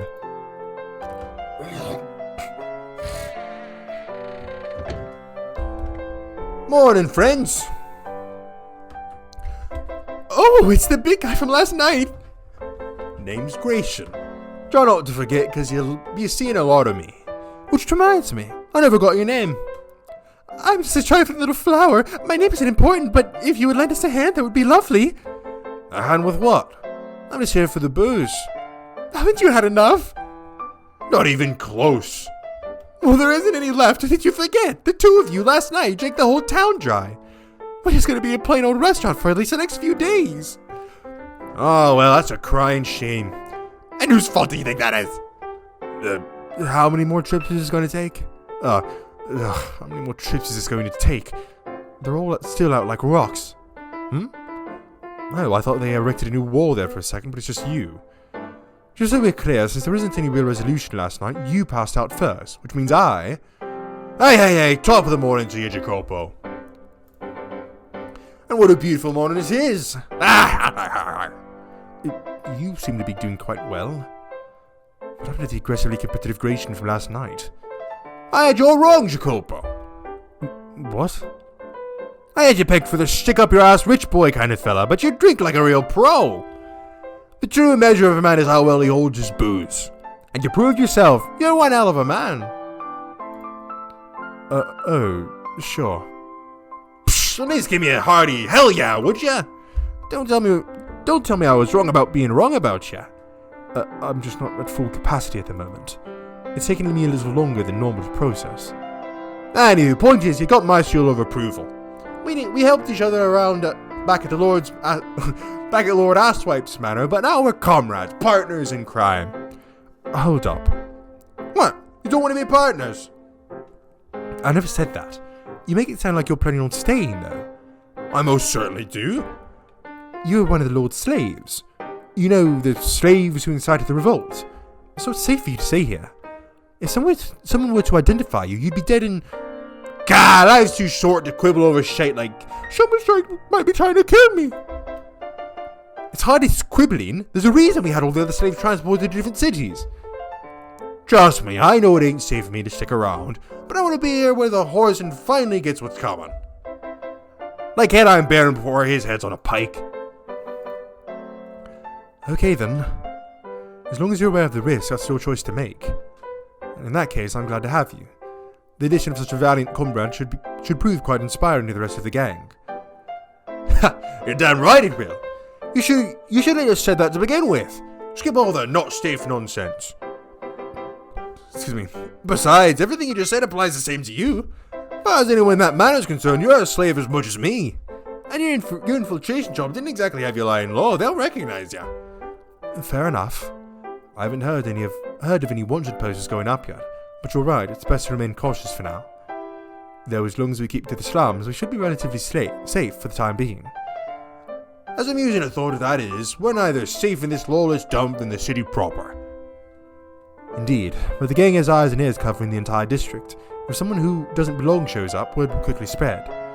Ah, so if the Lord's guards try slipping in, their cover will be blown just like that, eh? Precisely.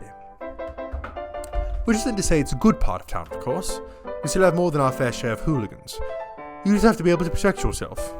Which I doubt would be an issue for you. Hell yeah, bring on the pickpockets. I'll rob every last one of them blind, maybe even literally. I'm glad he's on our side. Well, if you're going to be staying here, I should probably show you more than just our pub of choice. We'll need to find work as well. Not that this should prove any trouble. With your muscle, you can choose pretty much anything. A bodyguard, a carpenter, a metal worker, whatever you like. But first... Can I ask you to help me get these dolts outside? Aye, aye, where do you want to toss them? Be gentle with them if you would. They are ours for what it's worth.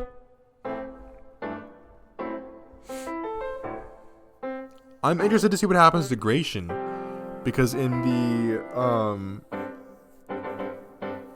original game, I don't think he was ever mentioned.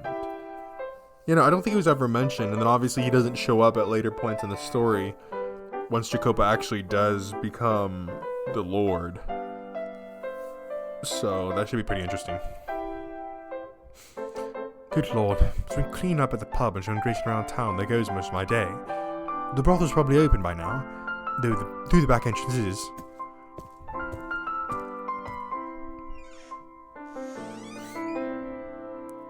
Hey, anyone home?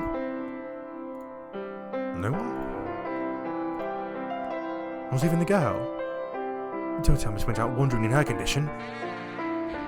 Oh, hey there, Jacopo. Perfect time. Maria, the girl, where did she go? Huh? She was here last I checked. Last you checked? You were supposed to be looking after her. Anyway, help me look for her. Yeah, I don't think that'll, excuse me. Turn around. Where have you been? I didn't even sense her approaching. I swear she just appeared there like a ghost. And where did you get those clothes? Oh yeah, we were digging around in the dressing room and found it there. I wanted to get her into something a little cuter, but she insisted on that. I didn't even know we had clothes that blonde here. Girls come and go though, so it'll probably belong to someone who's not around anymore. Still, I'm shocked anyone who worked here ever wore such a boner killer. It's a cloak for pilgrimages. Huh? An outfit someone wears while on a pilgrimage. This is far, far more beautiful than any of those filthy whore rags. Oh, a pilgrimage, huh? I never would have guessed we had a girl who was into that. Yet she abandoned her spiritual journey and entered into this den of sinners. I guess? Nevertheless, I'm glad there was clothing suitable for me to wear. Yeah, talk about luck. Anyway, I've got an appointment. I'll be back. What? Hey, Maria! I get that she's difficult, but she'd have to ditch me, damn it. It is a rather plain outfit, though. All black and brown.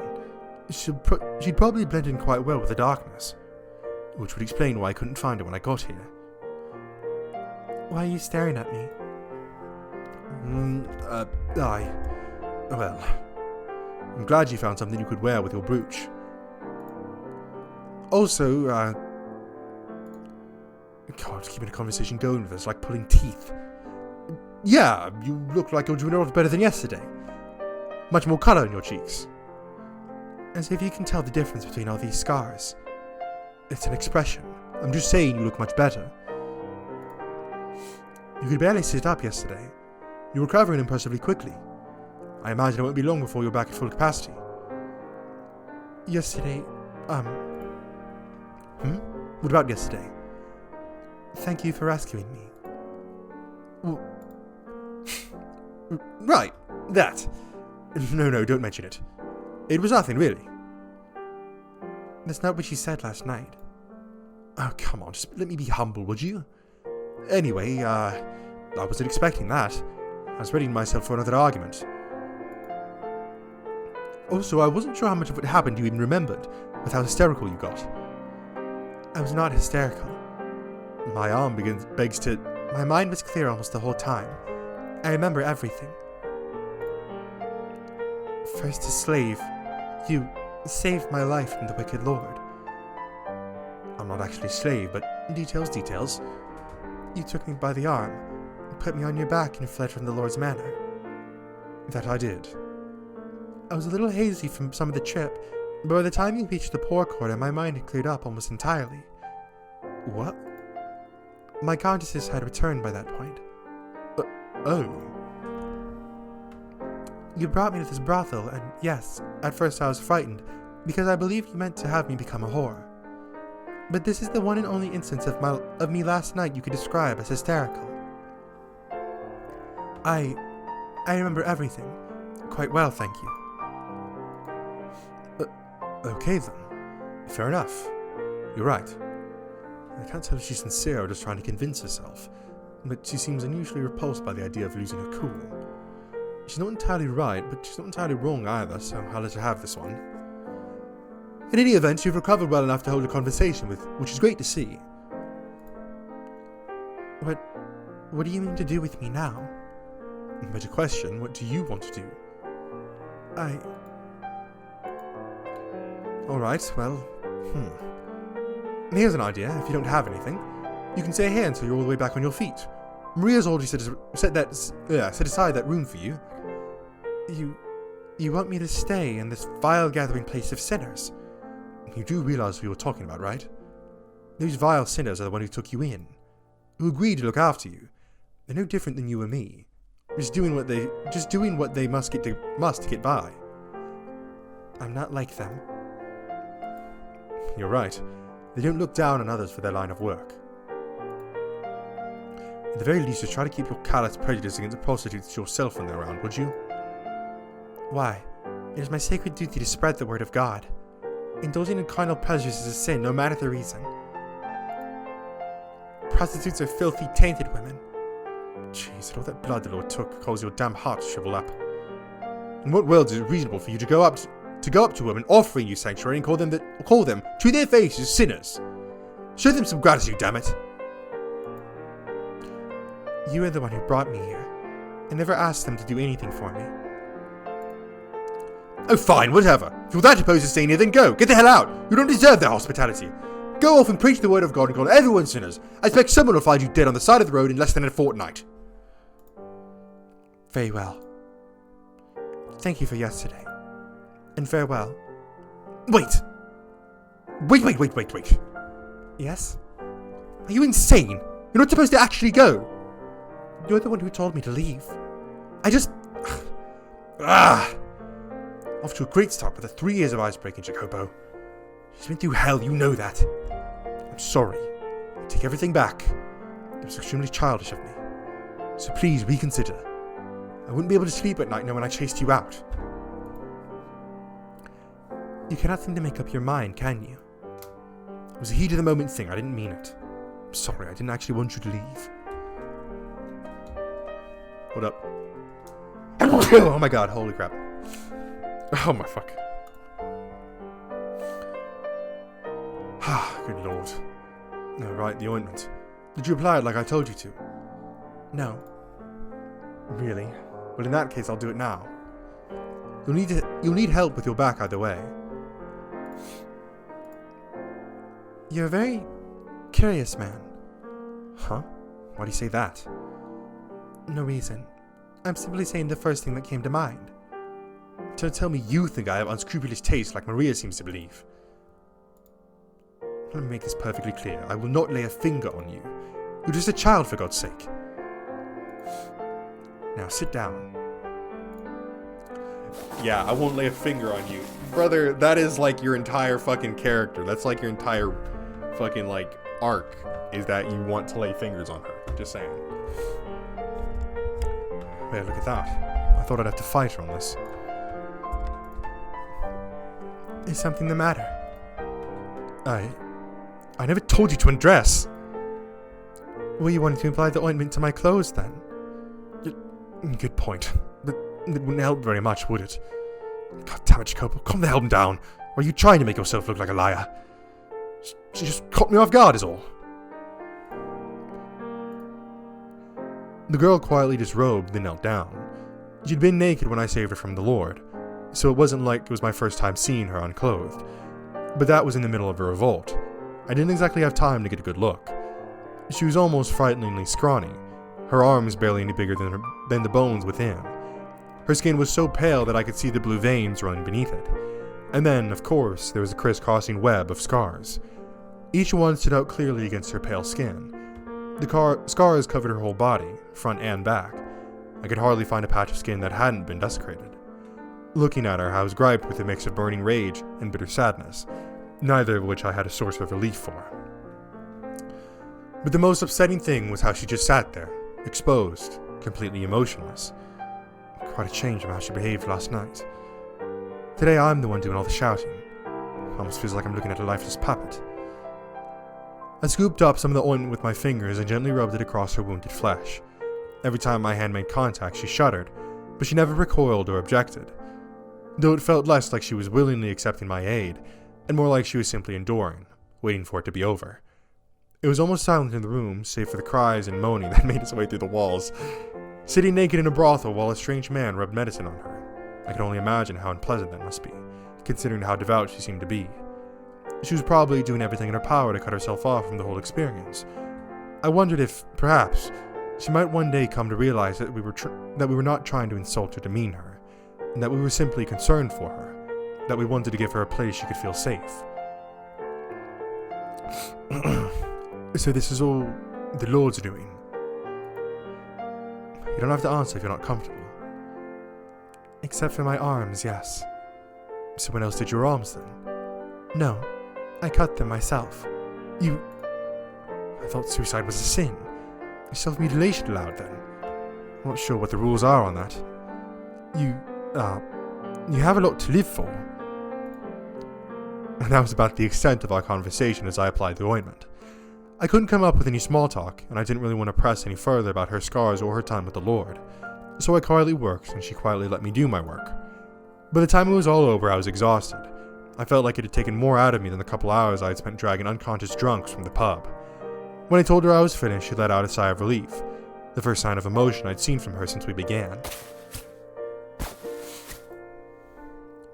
Thank you. Oh, wait, we're not quite done. Still have to take care of your face. No, I'm fine, thank you. I beg to differ. If anything, you should be most concerned about your face. Now come on, look at me. Do I have to? Well, yeah. It'd be kind of silly to do everything but your face. I can do it myself. Sure, yeah, not happening. I'm going to finish what I started. Why can't I do it myself? Because my gut tells me to just slap a little on and call it done. I want to make sure it's taken care of properly. So look at me. Show me your face. Fine.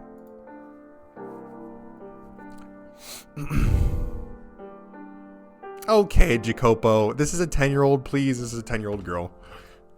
Oh my god, my nose is so stuffed.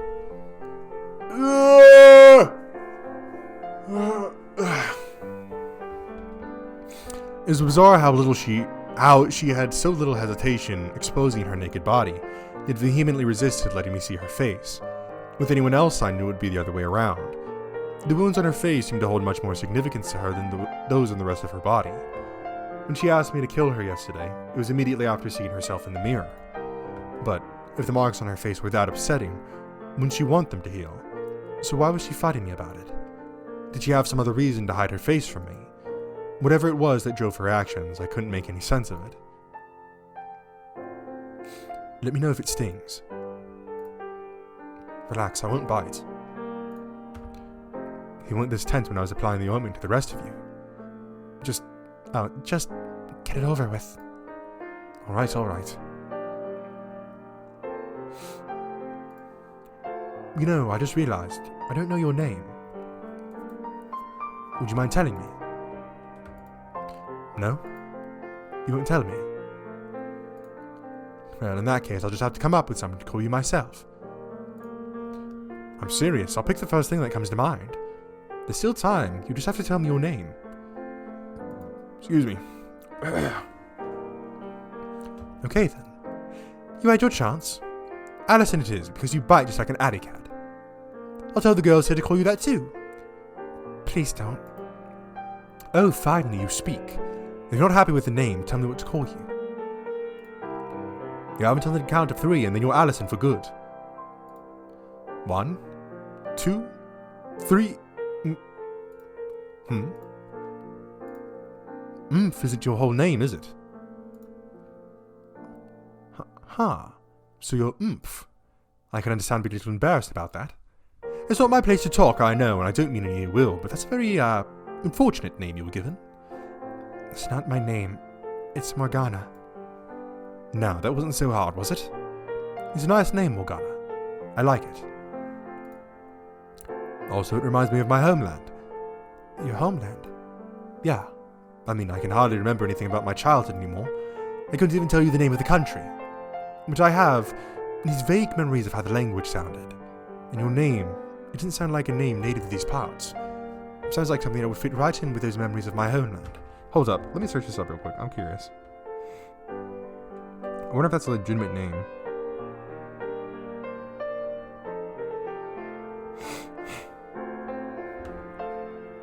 Ah, okay. So the name Morgana originates from Celtic, Welsh/Breton roots, derived from the Welsh elements like mor, meaning sea, and cant, meaning circle, meaning seaborn, great circle, or circling sea. It gained prominence through Arthurian legend as the powerful sorceress Morgana Le Fay, evolving from a healer figure to a complex enchantress, which, I mean, obviously that is probably where the story got a good lot of its inspiration from. And is a feminine form of the Welsh name Morgan, originally masculine. So it can mean seaborn, bright sea, sea circle, great circle, or circling sea. Huh. Let's see, Morgan Le Fay. In early Welsh tales, she was a benevolent healer, but later French romances portrayed her as a more antagonistic figure.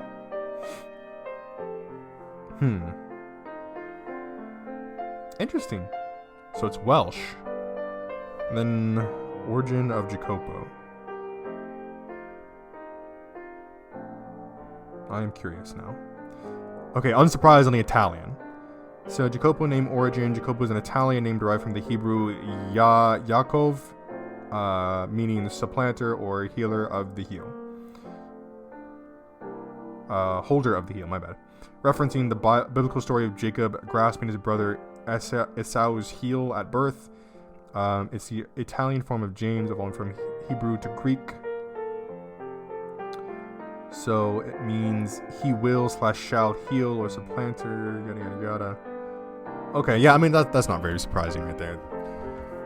So Morgana's name is Welsh, and Jacopo's name obviously is Italian. We can pretty safely assume Michael's name is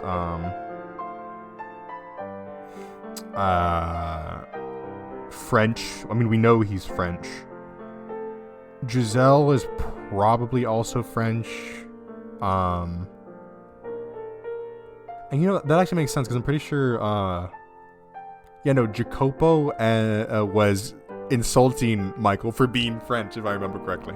So anyways, we got a little bit sidetracked there. Interesting to know. I'd wager I guess you probably came from the same part of the world as me. If you go back far enough, you might even find we share the same ancestors. But who knows? How do you like that? Feeling a little sense of kinship? The thought very much displeases me. Well, okay then. Be grouch. I'll let it slide, though. Getting your name out of you put me in a good mood. It's nice to formally make your acquaintance, Morgana. My name's Jacopo. Hey, Morgana. One day, I'll show you the world. What? There's so much more out there than this tiny little corner of Earth we're rotting away in. More than you can possibly imagine. I'm going to go out into the world, experience true freedom, and I'm going to bring you with me. So try to stay positive. Once you see for yourself how much bigger the world is out there, and how different every region and its people are, it might change your perspective on things a bit. It might even help you forget some of the crap you've been through. And there's the promise that he was never able to keep. Alright, now I'm done. That ended up taking pretty much all the ointment. I'll have to go buy some more. Well, I should probably get going. Will you be alright on your own? I would much prefer it, in fact. Alright. Sorry to be such a nuisance. See you again tomorrow.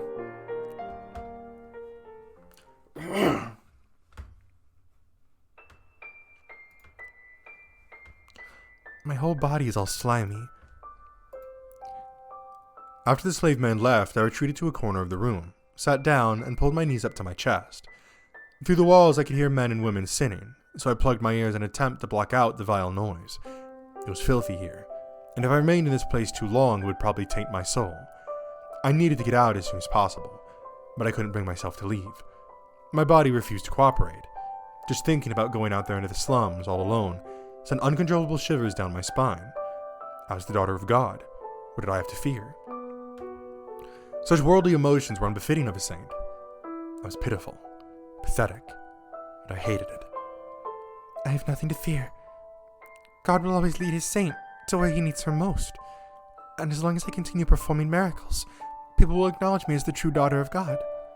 I have nothing to fear. You're a damn witch wearing a saint's skin! Will they, though? Will anyone look at me and see a saint? I can hardly see a saint in his face. The Lord and his guests, with their revulsion, they fear. That was the appropriate reaction. I was repulsive, not something to be welcomed with open arms. Saints and angels were always spoken of as beautiful, while demons and witches were spoken of as hideous. Any miracles I performed would be seen as the work of the devil, not God. But it didn't matter. It was my sacred duty to offer a helping hand to anyone in need, no matter how much persecution I suffered for it. My heart was resolute. But my head is so muddled. I can't stand this. One day, I'll show you the world. And thinking about the slave man only made an even bigger mess inside my head. It wasn't all unpleasant, though. He didn't push me away because of how I looked. He treated me like an ordinary girl. Not a witch. And not a saint either. And besides, I was being disrespectful. I know that. He was well within his rights to be angry.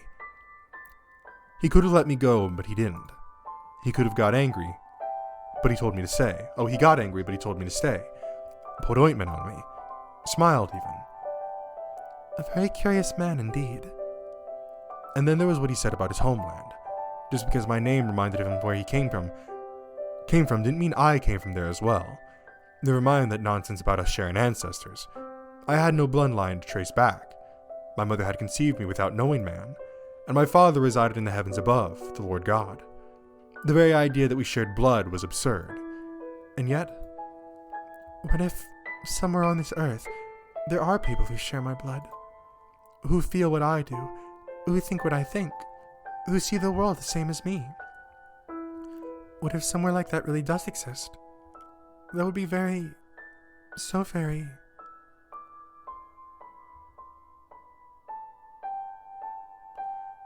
And the time flows ever onward, carrying them 2.5 years forward. There she is. An early summer breeze blew past, rustling vivid green leaves. With the pleasantly warm wind at my back, I entered a graveyard. Anyone who wasn't from around here would probably have thought it nothing more than a curious arrangement of stones on an abandoned plot of land, though. No one knew the names of most of those buried here, and they probably died without anyone by their sides. In death, though, they finally found themselves with someone to give them attention, to show them love. Love in the form of a prayer for the repose of their souls. And on this abandoned plot of land knelt its de facto caretaker, a young girl, and the only person who paid the dead who lay here any mind. She's too deep in prayer. Guess I'll have to wait. It had been a little under 2.5 years since I had rescued Morgana from the Lord's Manor. Much to my chagrin, she was still far from anything that could be described as opening up, but she wasn't quite as distant as before, from my perspective at least. She'd stopped calling the girls of the brothel vile and impure, and she was even somewhat conversational. Sometimes. It seemed to me her trauma had loosened its grips on her, if only a little. Of course, she had a tendency to be on the brutally blunt side, which became more obvious as she started talking more, and I felt that the brutal part was getting more prominent every day, though I suppose it was a good sign. Better than her refusing to interact at all, at least. Probably. She had also, most notably, begun showing signs of independence. Burying and sending off the dead who had no family or loved ones to do it for them was one such activity she'd taken on. Living in the slums, it was hardly uncommon to see corpses abandoned in alleyways or on the side of the road. Generally speaking, they would be tossed off into a ditch somewhere, out of the way to rot. But over the past couple of years that had stopped happening, because Morgana had taken it on herself to give them proper burials and a gravestone. Nothing fancy, just a plain slab of rock to mark the grave, but it certainly seemed much more respectable than the alternative. Every day she came out to the graveyard to pray for the departed. She'd always seemed a bit abnormally pious, but there was always something almost frightening about her dedication to the task. She was only 9 years old at the time of the slave revolt, which made her 11 now, and rather than play with other children her age, she collected abandoned corpses in the slums and brought them here to bury and pray for. Abnormal didn't even begin to describe it. Some time ago I asked her, "Why don't you go out and play like all the other children?" To which she calmly responded, "I cannot possibly waste my time idly engaging in worldly recreation." I knew that God was the most important figure in her life, but it still seemed excessive. Not even a convent was that draconian. I made numerous attempts to warm her up, but they all fell flat. Nothing I said seemed to make it through the heavy wall that she'd built around herself. And that was how Morgana had acted around me and the girls at the brothel, those closest to her. The rest of the town could hardly get within shouting distance before being shut out. Although it wasn't like they tried either. Most everyone actively distanced themselves from her. On some level, they appreciated her taking care of the bodies that showed up, but ultimately, to them, she was little more than a spider that captured more dangerous insects begrudgingly left to its own devices.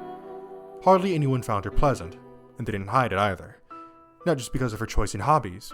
The biggest factor was, of course, "May your soul find eternal peace." The disquieting marks covering her face. "You all done?" "I didn't realize you were there." Been here for a while now. "You should really pay more attention to your surroundings. This isn't exactly the safest area." "Why bother? No one's going to do anything to me." Maybe not now, but even a few years down the line, that's a whole nother story. You should get in the habit early. You're a growing girl and your face very well could be better by then too. Never mind the fact that there are people out there who'll take anything so long as it's got girl parts. What if one of them decides to target you? Appalling. Aren't they? Which is why you should be a little more careful. You are an appalling man. Why am I appalling? Because the thought crossed your mind. It did not. I'm just saying there are people out there who think like that, and you need to look out for yourself. The fact that you would say all that is appalling. I'm just looking out for you. Oh Lord, may this sinful man be cast down to hell where he belongs. Jeez, you know no mercy, do you? I feel like you treat those corpses nicer than you do me. You'd be correct. If you want me to be nice to you, go die. The girl has got no mercy. Anyway, if you're done praying, get over here. It's ointment time. How many times must I tell you, you're wasting your time? Don't be such a pessimist. Rome wasn't built in a day, and there's still other ointments we haven't tried. I'm not being pessimistic, I just... Then unless you want to stay looking like that, what do you have to lose? Now come on, off with the hood. You're a very stubborn man. Pot cuddle. Call me whatever you want. Nothing you can say would bother me in the slightest. I loathe you. What? You were saying? You're kidding, right? Partially. You little... I thought you were going to apply the ointment. What are you waiting for? I sighed and gave her a little glower, then scooped up some ointment with my fingers. Morgana angled her face toward the floor, closed her eyes and waited for me to begin. There was an element within the gang that gave me flack for all the time I spent looking after and caring for Morgana. Well, it was mostly just Gratian, actually. If I were you, I would have tossed that ungrateful brat out on her ass years ago. Would be another story if she were a looker, of course. And to a degree, I understood where he was coming from. I certainly would have appreciated a little gratitude. On the other hand, all the time I spent with her, even if it was largely being verbally abused, allowed me to notice the more subtle changes in her mannerisms. And seeing that growth, however small, was one of the things that motivated me to keep at it. For example, a year ago, whenever I went to make physical contact with her, I would always have to verbally reassure her I had no intention to do her any harm, or she was likely to start shouting. And even if she didn't, she would sit there the whole time I applied ointment incredibly stiff. Now she was more relaxed. I could even sense a sort of trust emanating from within her as my fingers rubbed against her skin. It wasn't my imagination. At least, I didn't think it was. It was something only perceptible to the act of making direct physical contact. That said, she's still borderline... Oh fuck, what happened? She's still borderline inscrutable. As I massaged the ointment into her skin, I traced the outline of her face with the flat of my thumb. The vast majority of her face was discolored, and in places, patches had festered and fallen off. Excuse me. The skin at the corners of her lips was shriveled and curled up, which I could only imagine was fairly painful. It was rough and uneven, hardly a pleasant sensation, and a far cry from the clean, smooth skin most girls her age would have. Maybe she's right. You'd think it would show some sign of healing by now, if it were ever going to. Despite my constant insistence that she stay optimistic, it was probably me who was most disappointed, most frustrated at the complete lack of improvement. The ointment wasn't cheap, but I didn't give a damn about the money.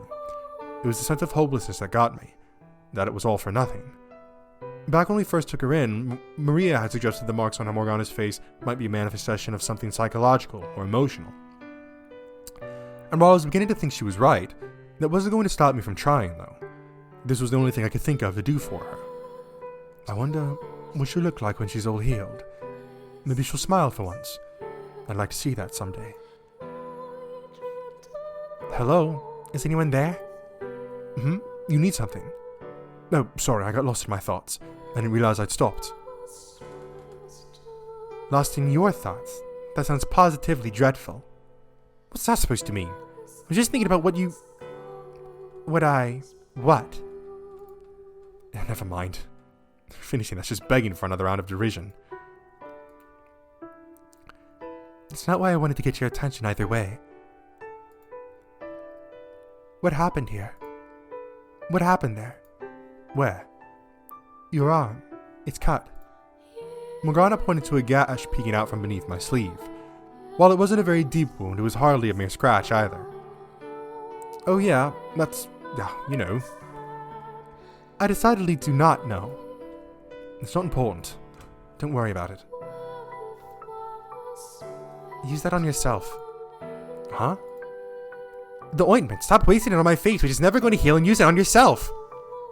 No need to get so worked up about it, Morgana. I'm not worked up. I'm simply expressing my discontent for your foolishness. Which I'm pretty sure is the definition of being worked up. Regardless, do not use any more ointment on me. Use it on yourself. I'm sure it'll appreciate actually being useful for once. Last I checked, medicine didn't have feelings. Really, it's not that bad. Besides, I'm only going to get more, so what's the difference? You're going to get more? And what are you doing that would make you say that? Yeah, I'm, too sinful to admit? You're an abhorrent man. No, I swear it's nothing bad. You win, I'll tell you. I was hoping to keep it a secret. I'm, doing a little training. Training? Yeah, crime and unrest has been on the rise in the slums. Or, no, not just the slums, but the city proper too. Things were quiet for a while after the slave revolt, but the Lord suddenly imposed a major tax increase about 6 months ago, which has resulted in a significant number of people unable to afford living in the city. To put it simply, the iron fist is squeezing even tighter than ever, and as a result, there's been a huge influx of people into the slums. You know how tight things are already, don't you? What do you suppose happens when you have limited resources and space, and suddenly twice as many people vying for that share? People have started trying to stake out their territory, and they're fighting hard to defend it. People are mugging and robbing each other over scraps. It's a mess. I had no idea. Not many thieves pick makeshift graveyards as their marks, after all. Though in this case, I actually think you're being so isolated is probably to your benefit. But in any event, me and the rest of the gang have formed a band of peacekeepers of sorts. Peacekeepers? Is that not the city guard's job? The guards have never given a damn about the slums. Why waste manpower on people who can't even pay their taxes? As far as the Lord and his men are concerned, we're just leeching off his land. We're damn lucky he doesn't make an active effort to chase us all out. That means it's our responsibility to protect ourselves. I see. So you're training to use a sword as a part of this band of peacekeepers? In short, yeah. Interesting. Interesting? In what way? Give me the ointment. Huh?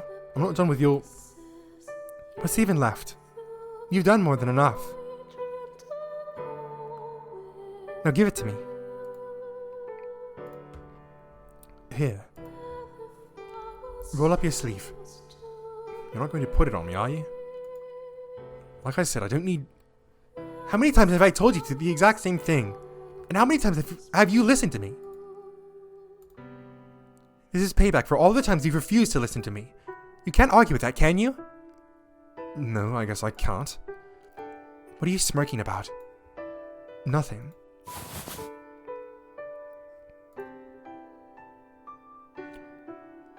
Try to keep this sort of a thing to the minimum if you would. Huh? I want to limit my training time. I need to be prepared for whatever might occur. For whatever might come our way. That madman of a lord could be scheming to send his soldiers in as we speak. I'm sure there are others more suited for the job. You don't seem like you'd be especially adept with the blade. Hey, don't judge my skill by my appearance. I'll have you know I'm the second strongest member of the gang. Oh yes, that's very reassuring. You're on fire today, huh? Since you seem to have forgotten, I put up a damn decent fight against the Lord during the... God, what the hell's wrong with me? I'm digging up some of the most painful memories for a cheap brag. Anyway, you get the idea. I'm pretty good with the sword, so you don't need to worry about me. I see. And out of curiosity, who's the strongest member? Excuse me? Why don't she ask me to my face to give her the name of one man stronger than me? It's not a difficult question. Some asshole named Gratian. Interesting. Well, I hope he remains number 1 and you stay number 2 forever. And why exactly would you want that? The whole reason I'm training so hard is so I can surpass Gratian and she wants me to stay below him. Unbelievable. I get it. It's easy for you to look down on me if there's someone else who can put me in my place for you. That isn't why. No? Well, then mind telling me why? The strongest member of a group is the one who stands in the front lines. What's your point? The most qualified person has the charge. Yes, I don't see anything wrong with that. It puts them at greater risk. Wait, are you concerned for my safety? It's not you I'm concerned about. Your death will simply make life more difficult for the girls at the brothel. Huh. Well, would you look at that? You, worried about me? I guess even you have a soft spot or two. Oh, for heaven's sake. I already told you that's not why I'm all done. Thanks. Now, I assume you're finished with your business here, so feel free to make yourself scarce. No need to be so rude. Or do you have some ulterior motive for wanting me gone? Oh my god. For one, it's impossible for the dead to rest in peace with you around. Maybe try thinking about the living first for once. I never really cared for how much importance people put upon showing respect for the dead. It seems so pointless to me.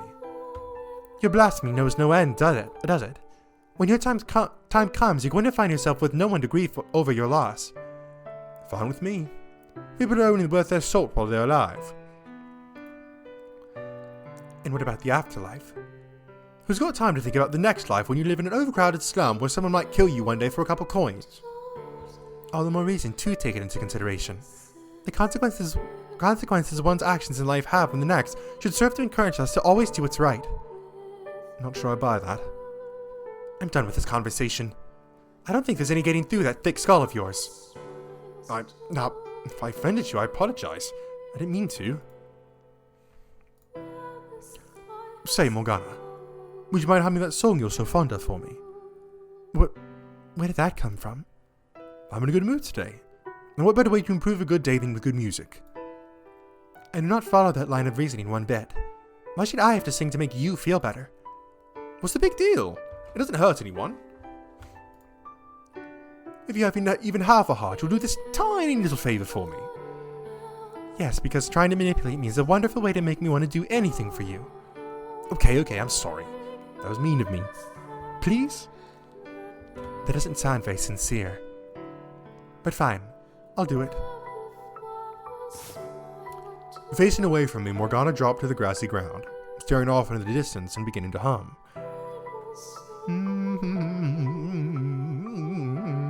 Ah, beautiful humming, Morgana, thank you. It wasn't a hymn or a requiem for the dead, but it was a requiem for innocence. But a folk song the girls at the brothel would sometimes sing. No one seemed to know who had written it, though. The lyrics were slightly vulgar, and people were supposed to clap and hoot along with the music, but Morgana only hummed the melody, leaving the rest of that out.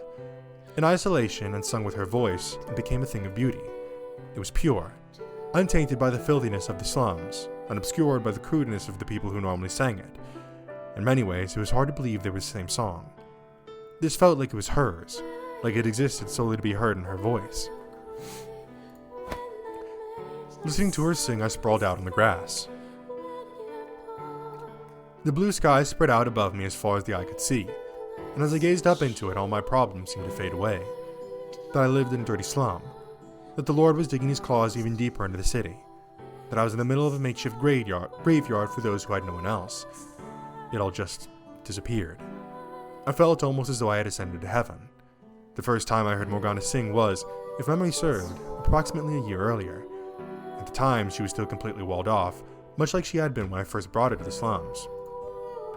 She always kept her eyes on her feet, and she spoke in a soft voice, frequently pausing. She was wary of everyone, including me. One day I went to point ointment on her face, and she shouted, roared practically for me not to touch her. To be honest, it was somewhat aggravating. Another, I asked about her father, and she just pointed up at the sky, saying, he's up there, which I took to mean he was dead, so I dropped the subject and got back to applying ointment to her. At some point, I started humming the song, which I had picked up from the girls, and upon hearing that, she told me she was quite fond of it. And then she began singing. Immediately, I found myself entranced by her voice. Though she always spoke in a soft, muffled tone, her singing voice was always incredibly clear, like I was listening to a chorus of angels. Of course, the moment I put that thought into words, it'll lose all its potency. It'll just turn into some loser's cheap pickup line. It really is something, though. If she told me her voice could raise the dead, I would be inclined to believe it. It's just that beautiful. While it was true Morgana could be difficult, and wasn't the most affable, I knew that at heart she was a sensitive and compassionate girl.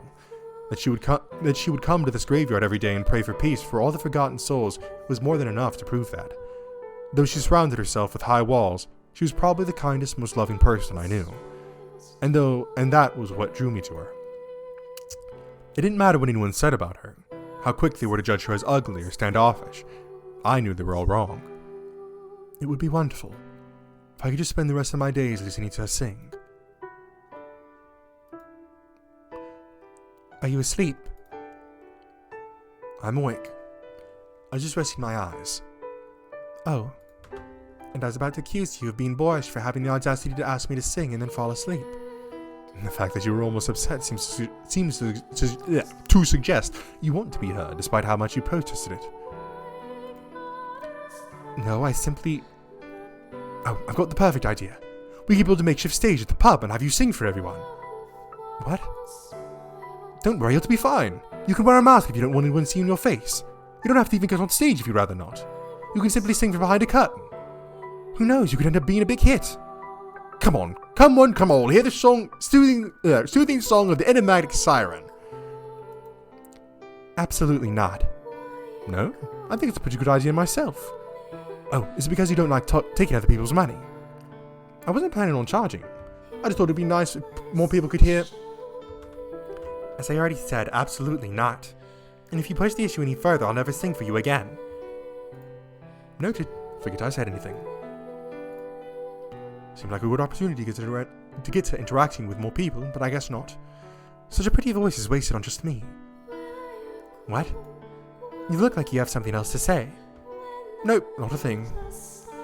Well, I'm not going to force her if she's opposed to it. Say, Morgana, there's something I've been wondering for a while now.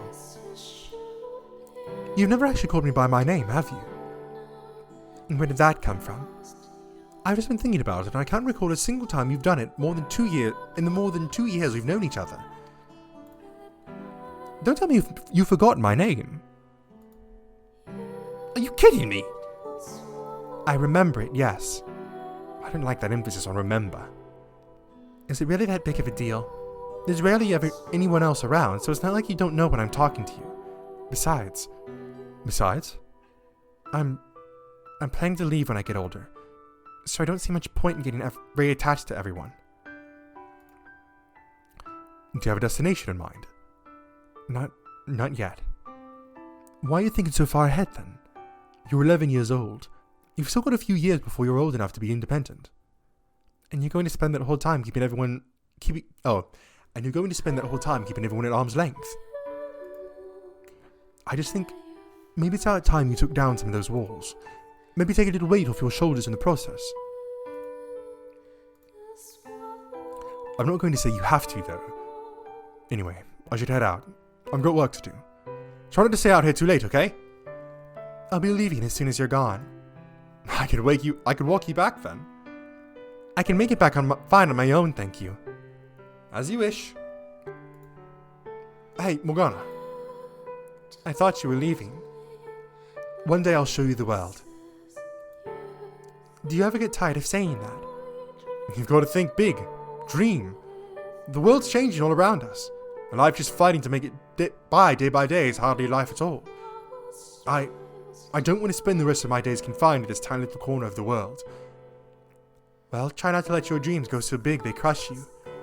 I'm sure I'll be fine. I'll just have you sing for me if it ever gets to be overwhelming. Why would I be there? Why wouldn't you? It's hard to show you the world if I didn't bring you with me. Though in you still won't have anywhere you want to go. So I'll bring you with me. We can find a place for you together. Pretty good deal, huh? I don't need to see the world. All I want is... Huh? What was that? Nothing. Now I'm even more curious. It's nothing, really. Now go on, shoot. Fine. See you later.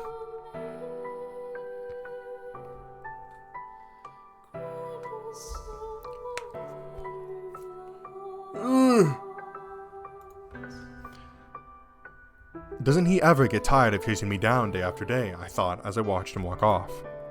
Quite honestly, I didn't understand that man one bit. Excuse me. Apparently a lot of people respected him, and he seemed to have a fairly large social circle as well. I couldn't fathom why someone like him would go out of his way to spend time with me. It wasn't for lack of people to talk to, and it certainly wasn't because we got along. Never mind my face, which couldn't be pleasant for anyone to be subjected to for any amount of time. Would he go so far out of simple pity? Hopefully he doesn't have ulterior motives. At long last, your face is healed. I spent enough money on you to build a house, and you're going to pay me back tenfold.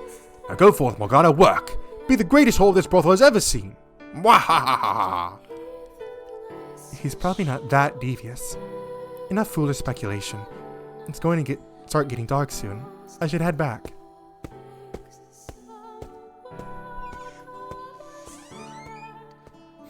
I think we're going to end it off here.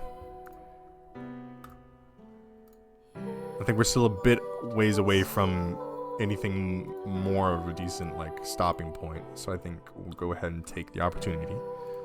Okay! So, obviously we knew about Morgana and Jacopo's relationship before everything that happened.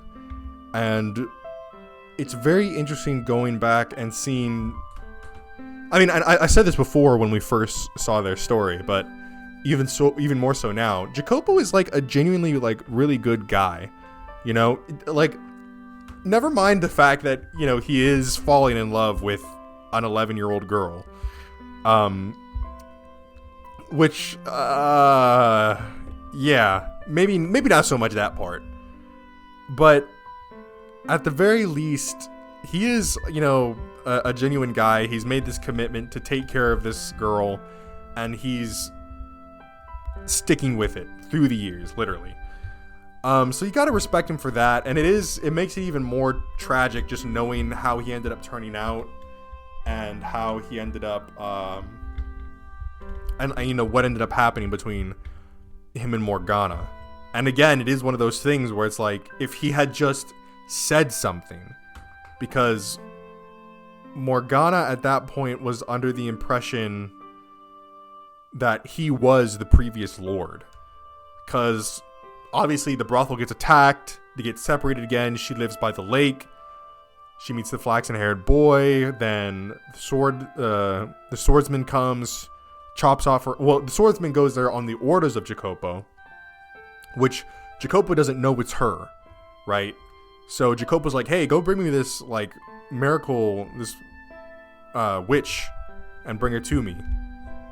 So swordsman goes, chops off her arm, flaxen-haired boy gets involved, yada, yada, yada. So then obviously Jacopo's appalled, because it's holy shit, this is Morgana, the girl that I love, and the girl that I promised to give my all to, pretty much. And I basically gave the order that resulted in her being you know, attacked, had her arm chopped off, and then kidnapped, right? So then, obviously, she has every right to be angry, but she mistakenly thinks that this is the previous lord that had kidnapped her before. And it's just one of those things where it's like, yeah, it's a horrible thing for you to have done to the person that you supposedly loved. But at the same time, if he had just said something, if he was just like, hey, Morgana, it's not the previous lord. That guy's like long gone. It's me, Jacopo. Remember the guy who like cared for you and all that? And it's like, sure, she would probably still fucking hate his guts for having her attacked and having her arm chopped off. But at the very least, it probably would not have led to all of the other incredibly heinous shit that she ended up being put through by him. And then obviously all the aftermath of her cursing their souls for eternity. So, very interesting. Obviously getting to also see a little bit more into what Morgana had to go through during her time with the Lord. And we'll probably get to see some more about her thoughts and feelings for what happens when the brothel's about to get attacked here eventually. So, that's gonna be it for this episode. I hope you guys enjoyed. If you did, make sure to leave a like on it. Tell me in the comment section below what you'd like to see me play next. If you enjoyed this video or any other videos or series on my channel. What was I gonna say? If you enjoyed any other videos or series on my channel, make sure to go watch them and subscribe and hit the bell notification so you can be notified when they come out. Okay, there we go. Fuck me, Jesus Christ. Anyways, that's it for me, and I'll see you in the next one. Peace.